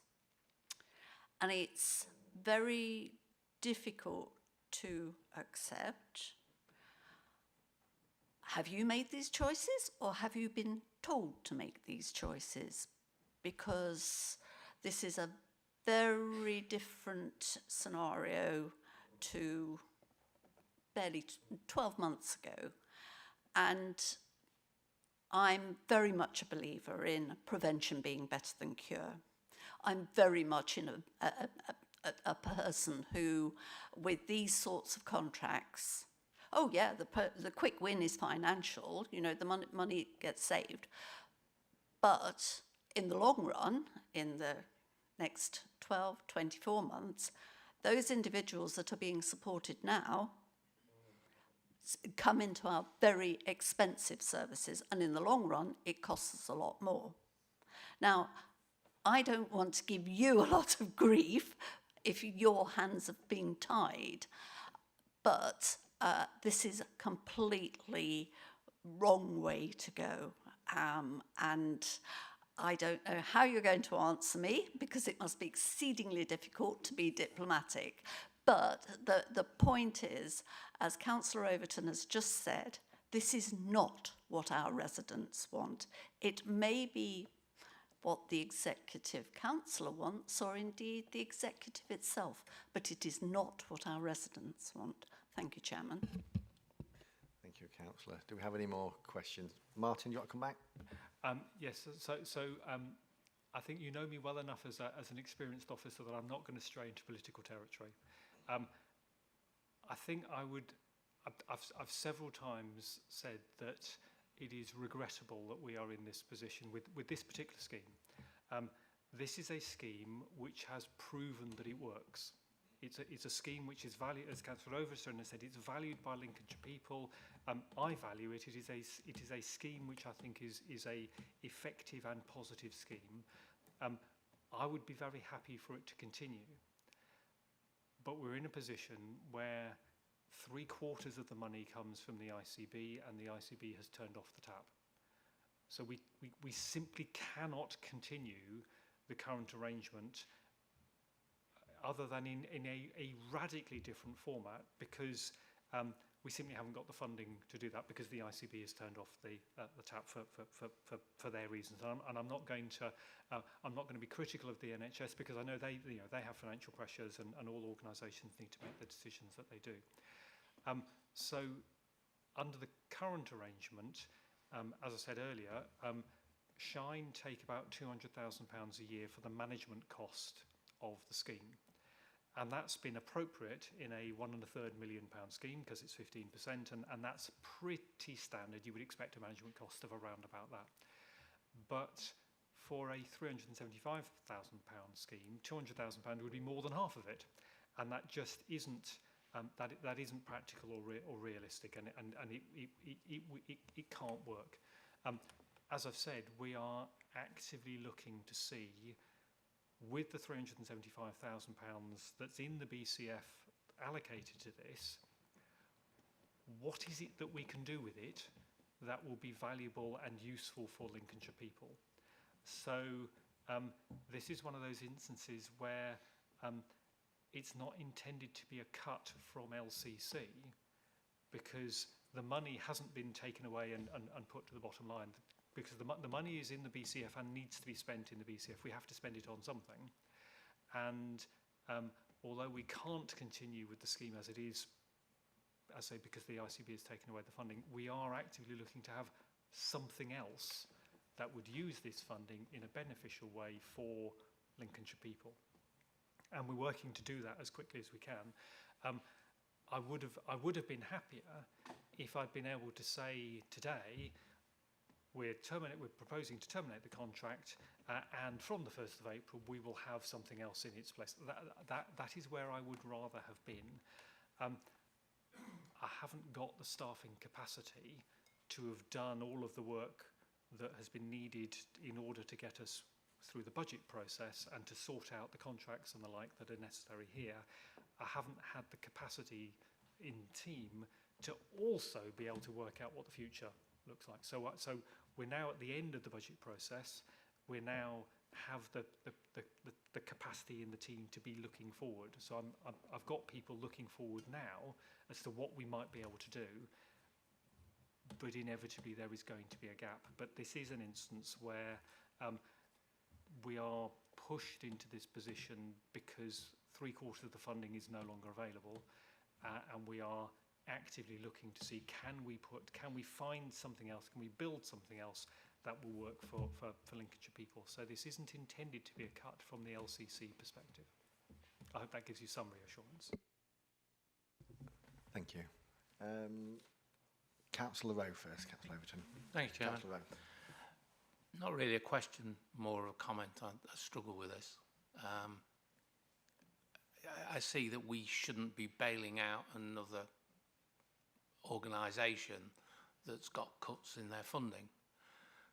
Sadly, this is probably an area where we should have looked at being able to bail out the other authority, but I suppose in a way, where does it end? If there's a weakness seen, then that weakness is often attacked and carried on. I don't have a solution. I just wanted to comment saying that this is a sad situation, and hopefully we come up with something that supports it. Maybe it is an area where we should have found some money. Thank you, Mr. Chairman. Thank you, Councillor Rowe. Councillor Reeve first, Councillor Overton. Thank you. I just want to clarify, by ICB, I've always took it as being Integrated Care Board. It just seems to be that some people in the Chamber interpreted that as a division of Reform UK that's taken the funding away. And just had to point out that each £1 million of funding that we put on the council tax is another 1% on the council tax. And there's only so much you can do with that money. Unfortunately, this is the way it is. And if we have to find an alternative, I think Godspeed to you to find an alternative. Thank you. Yeah, just to confirm, yeah, the ICB, the Integrated Care Board, it's the NHS organisation, and yeah, 1% on council tax is about £4 million, but £1 million is a significant amount. Thank you, Councillor Overton. Thank you very much. I wonder if we're not at a stage where we should just ask for this to be reassessed. There's £250,000 in the pot already. Is there any more in that health and wellbeing fund? Is there an underspend anywhere that could be used? Is there anything in reserves that could be used to improve things? At least, I'm not necessarily going right up to the whole amount, but at least so that it can continue in a reasonable form. I don't really feel, I understand the point about bailing out other organisations, but actually this is mental health, and that's actually our job as well. And if we spent as much money on mental health as we do on physical health, we certainly wouldn't be in this situation. So I think this is a really vital role. I think this is a very important one, and I don't think we should accept its closure. I think we should ask for a rescue package to be developed with the organisation, so that they can see how it can operate on a smaller basis, perhaps, but they can still see how that it can operate. So let's ask for a review and see if we can get a rescue package. We've had a year's notice on this, to be fair, but now we need to get something organised, because if this fails, we're going to lose people. Thank you. Thank you, Councillor. Councillor Woolley. Wasn't it at the last meeting that we heard there was quite a substantial amount in the Public Health Reserve? And why can't we just take the money out of that? This is a thing about residents. It's not about whether it's incredibly frustrating to know that we've gone back to the days of dark with the NHS. Well, that's the NHS money and that's the council money. We know very well that working together we get a much better service overall. So why can't we just, it's a valuable service, so why can't we just, as I say, take some of that money out of the Public Health Reserve that's there, or indeed the windfall that the council has received from government this year? So we have a meeting with the NHS on Monday, and this service is on the agenda there. I think there are the points about the extent to which the county council can pay for things which really benefit the NHS. But in terms of that wider review, I mean, part of the reason why Scrutiny considers these issues is that the executive member who will be making the decision is in the room and can hear the debate and can take that into consideration and can direct officers as appropriate. Thank you. Do we have any more councillors wishing to speak? No. Thank you very much. Thank you for your questions and comments. That now concludes the discussion on this item. I move that the committee has considered the report to the Executive Council for Adult Care and Health, and that I move that a summary of our comments be shared with the Executive and our strong feelings as well. Do I have a seconder? Thank you very much, Councillor Bean. Could I have a show of hands in favour, please? Thank you. Anybody against? Anybody abstentions? No. Thank you. That is agreed. We will now move on to agenda item 6. Thank you, Martin, for your time. You're not staying. Before we go on to agenda item 6, I think we have a 10-minute comfort break if everybody is happy for that. Please, can I give you a general reminder that everybody locks their laptops so that the screen's not shown when leaving the seats, even for a brief conversation and refreshments. Leave devices unlocked could create a risk. So thank you very much for that. We'll return back in 12:15, shall we? Thank you.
Thank you.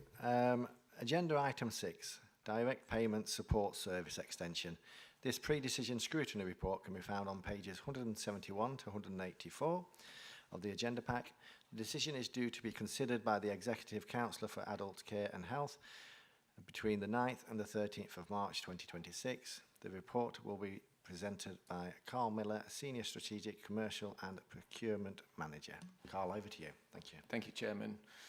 So this report seeks approval for a 12-month extension to the Council's Direct Payment Support Service, or DPSS, which is delivered by Penderel's Trust. The existing contract is due to end on the 30th of June this year, and the proposal is to extend the contract through to the 30th of June 2027. The purpose of the extension is to ensure that the future DPSS service can be commissioned in full alignment with the outcomes of the currently active Direct Payments Improvement Programme, which is expected to deliver some substantial operational and strategic improvements over the next year.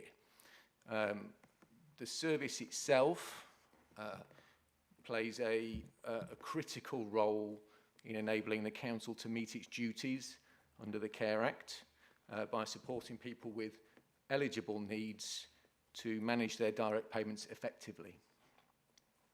That includes personalised advice, information, training and practical support across a number of different account types: fully managed accounts, prepaid cards, own bank accounts and virtual wallets. Now, demand for services has grown fairly significantly since the contract began in 2021. Fully managed accounts in particular, which are the most intensive and highest cost support type, now make up nearly 60% of referrals, which is far higher than was originally forecast. That has driven some substantial staffing pressures within the service itself. The service provider was able to absorb that increased workload for the first several years of the contract, but that became unsustainable, and as a result, the Council has had to increase service funding in each of the last 3 years. And the proposed extension year includes a further £165,000 to cover the additional staffing resource needed to manage the continued high level of caseload. Now, despite these pressures, the provider is performing strongly and is meeting and indeed exceeding targets against key performance indicators. So, as I've said, the extension is recommended because the Council is undertaking improvement work on its direct payments processes, operational practice and strategy in that area, and that work will better support demand management moving forward, ensuring that the right people receive the right level of support, and that itself will enable improved forecasting of demand for the future, and then through that more accurate cost modelling. So as such, next 12 months are expected to bring significant changes that will directly influence the design of the future DPSS. Extending the current contract avoids us prematurely recommissioning a service that would not reflect those improvements. Financially, the extension does exceed the existing budget, but the difference is expected to be met through higher than forecast direct payment income. Monitoring of that will continue throughout this year, throughout 26-27, with further mitigation potentially required if that income doesn't meet the level expected. From a legal perspective, The extension is compliant with procurement regulations because although the contract doesn't include an option to extend beyond 30th of June this year, Regulation 72 of the Public Contract Regulations, which is the prevailing procurement legislation, does permit non-substantial modifications, and this extension is considered to meet the requirements of non-substantial modifications as set out in that legislation. So just to briefly conclude, the extensions necessary to maintain service continuity, uphold the Council's statutory duties and ensure that the Council can redesign and recommission the service effectively from 2027 onwards. The service provider is willing to continue, and the extension will provide the stability to complete the improvement programme and develop a future model for the service that is both efficient and fit for purpose. Thank you.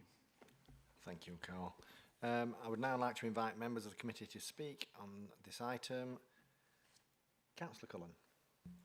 Thank you very much, Chairman. Thank you very much, Carl, for the report. It's very interesting to read. My question regards the report notes demand for the most intensive support type, the fully managed accounts has exceeded assumptions. During the proposed extension period, what measures, if any, will be put in place to better understand and reduce unnecessary demand for fully managed accounts, please? Thank you. Thank you. Essentially, that work is happening through the Direct Payments Improvement Programme. So extensive work, engagement with practitioners has been undertaken to reduce the proportion of new referrals for fully managed accounts. And that work will continue. If we look at the last 2 full measurement years, that has already resulted in a reduction of referrals for fully managed accounts as a proportion of the total number of referrals into the service from around 67% down to 58%. Sorry, 53% in the period July 24 to June 25. So engagement, practice and process improvements are going to continue to reduce that number where it's appropriate.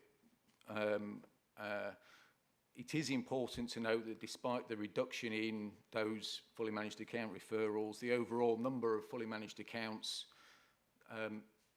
supported within the service has remained fairly static. And that's indicative of the fact that individuals aren't moving away from an ongoing need for support at that type of level. So the recommissioning project will look to understand that demand better so that we can profile it at the appropriate level, aligned to an appropriate budget to meet that demand in the future service from 2027 onwards. So we shouldn't see a recurrence in this type of challenge where we're needing to look to adjust in year the level of funding necessary to maintain the services. Thank you very much. Thank you, Carl. Thank you. Do we have any members wishing to speak? Councillor Overton. Thank you, Chairman. A couple of things. Firstly, you've got there that it's a very high level of fully managed accounts. So the person referring is also the person providing the service and being paid for it. So is there an incentive there? Have we checked that those are appropriately allocated? And then secondly, what is the increase and does it connect? Is it the same increase that we're seeing in the population? We know there are more people living in our communities with higher needs. So knowing that trend, as you do, how is that the same trend that we're seeing here? And that's why we've got more people needing fully managed accounts. Thank you. Thank you for those questions. I mean, just in terms of the appropriateness of the referrals for support from the direct payment support service come from adult social care practitioners. So that it's not the service provider making the assessment about what level of account support is required by the individual. But there has been and is ongoing work through the Direct Payments Improvement Programme to test and check the referral practice and indeed those individual cases already supported through fully managed accounts to ensure that they are indeed the most appropriate support types for those individuals. And it's that work that has correlated with a reduction in the proportion of new referrals, and we expect that to continue for the fully managed account type. In relation to the second part of the question, yes, demography and demographic growth, as well as growth in the sort of the complexity of support needs, certainly plays a role in demand planning. It was a feature at the point at which at the start in 2021 when the current contract started, and in 2020 when that was the planning for that commissioning happened, and that's what resulted in the projections for the split between fully managed accounts and other support types. In reality, what we found through certainly the first 3-4 years of the contract was that the demand for those fully managed accounts significantly exceeded those initial projections. Yes, demography plays a factor. We don't believe that's all of it, but what we do need to do is through the work of the improvement programme, through additional analysis, and that will include benchmarking with to help us understand the demand for these types of support services elsewhere in the country, so that we can see how our demand matches to that demand to support our planning and projections for what that demand will look like when we do come to recommission the service from 2027 onwards. Thank you. That's good. Thank you. Thank you very much. Do we have any other questions? Councillor Reeve. Thank you. At the beginning of your report, you gave quite an extensive explanation as to why it hasn't, I think it wasn't on the previous 12 months, so it was ready to go when the present contract expired, but it was quite a lot in that. Can you just give it in a nutshell, in simple terms, why the last 12 months haven't been utilised to get the new contract up and running, why you need another 12 months? Thank you. Thank you. Yes, a very valid question.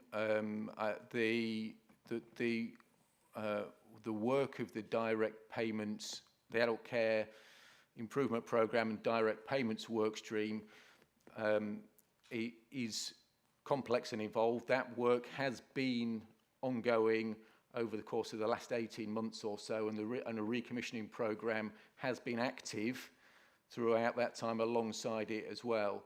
The challenge has been that we've not been able to get to the point where the work through the improvement programme to help us understand, complete the process, operational and strategic improvements necessary to support the changes that will help us to manage the demand, haven't been able to work through fully yet. And that's why, until we've got the full conclusions of that work, we can't viably proceed to make determinations about how we want to structure the service moving forward, especially in relation to that demand planning piece, and until we've got the results of that. And it's really for that reason that it's most prudent to use the opportunities available to us through the procurement regulations to continue with the current service, which is performing well, until we've got to the point where we've got a more rounded understanding and we can be confident that we are recommending and scoping and recommending the right type of direct payment support service in future. Come back quickly. And are you confident that the next 12 months will provide sufficient time to be able to come to a conclusion? Yes. Thank you. Councillor Overton. One of the reasons for going on direct benefits, I think, for people, I'm just looking at the increase that you mentioned is higher than the population demographics that you'd expect. So one of the reasons for going on to direct payments, I think, is the flexibility that you can spend it on other things. And is it a higher amount of money than they would get if they didn't have direct payments? Do they get more effectively that way because they are able to spend it on more than they would have been able to on more things? No, there's no direct correlation between the type of account support that a person requires and what their personal budget would be assessed as needing to be. That's all personal to the individual based on their specific circumstances, needs and desired outcomes. The differential is really in the intensity of the support that's necessary to put alongside the individual to enable them to effectively manage and self-direct their care and support through their direct payment. Thank you. Thank you. Councillor Woolley. Thank you. Well, the trouble is, you see, you hear somebody else and you suddenly think, oh my goodness, I need to ask that now because it raises a query, which you can then promptly forget about as well. I suppose what I do just wonder is why there hasn't been more competition with Pendrels. You know, we've heard earlier in the day about other organisations doing similar work, duplication. You know, I'm just a little bit surprised that, or are there other organisations out there that we would consider, and it's just a case of waiting until the contract comes up for renewal? That's essentially it. Yes, so the service was open to competitive tender in 2021. There was competition and other interested organisations at that stage. It is a fairly specialist service and not a huge market nationally, but there are other provider organisations out there, and at the point at which we do recommission, there will be a procurement process, a competitive tendering process, during which we will work with the market to participate and ensure through the procurement process in the usual way that we are getting the best outcome for the residents of Lincolnshire who need to rely on this service moving forward. Thank you very much. Is there any more questions before I move on? Thank you. That now concludes this discussion. Thank you for your questions and comments. I propose that the committee has considered the report to the Executive Councillor for Adult Care and Health, and I move that the summary of our comments be shared with the Executive Councillor for their consideration. Do I have a seconder? Councillor Reeve, could I have a show of hands in favour, please? Thank you very much. That's unanimous. Thank you. That is agreed. We will now move on to agenda item 10, which is the Adult Care and Public Health Scrutiny Work Programme. This is on page 273 to 280 of the agenda pack. This item enables the committee to comment on the content of its works programme. The report will be presented by Hannah Colclough, Scrutiny Officer. Thank you, Hannah. Thank you, Chair. So for the next meeting of the committee on the 25th of March, we have the following two items for pre-decision scrutiny: the Advocacy Services Extension and the Housing Related Support Contract Extension. Then we have other scrutiny reports: the Early Action and Support Activity, Adult Social Care 3-Year Business Plan, Co-Production Strategy, the Performance Reporting of Q3, and the Support for the Care Market. I'd like to note to members also that an invite for members of the Children's and Culture Scrutiny Committee will be sent out for them to attend our next meeting on the 25th of March. For the first item, the Advocacy Services Extension, as this contract includes children's services. Thank you. Thank you, Hannah. I'd now like to invite members to speak on any item. Do we have any questions at all? Councillor Overton. Thank Thank you. We discussed earlier the Shine and mental health support through that, and I do hope there's going to be some real hard talk with the ICB, for example, to try and get a change to the nil and get that up to at least something that will make a workable proposal that can go through, that to make sure that we keep an organisation like Shine going, or in particular Shine, because I wouldn't want them to lose a useful, effective structure that they have, and they are holding the strings that keep a whole lot of other organisations that are supporting people with mental health difficulties together. So I see them as quite crucial. So could we ask for it to come back to this committee just to see if any progress can be made, and hopefully report progress that has been made? That would be very nice. Thank you. I'm pretty sure that is possible. Would it be possible to do that? Yeah, I'll speak to officers on when that would be appropriate to do so. Thank you. Thank you, Hannah. Councillor Woolley. We've heard earlier about the ICB and the financial difficulties it's in. And what I should have asked Martin earlier was whether the withdrawal of funding was from the Lincolnshire ICB, or now they are part of the and East Midlands arrangement ICB. You know, just exactly which pot it was that where the funding was withdrawn. But on the back of that, do we think that we probably would like to have a paper around other possible implications of the withdrawal of funding from other areas within health and social care from the Lincolnshire ICB, and how that's likely to affect the County Council? Thank you, Councillor Woolley. I think that would be quite beneficial. Could we have that as well, Hannah? Thank you very much. Do we have any more comments or questions?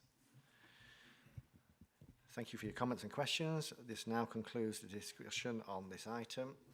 I move that we approve the planned works for 2026, subject to the consideration of any items highlighted, which there's been a couple.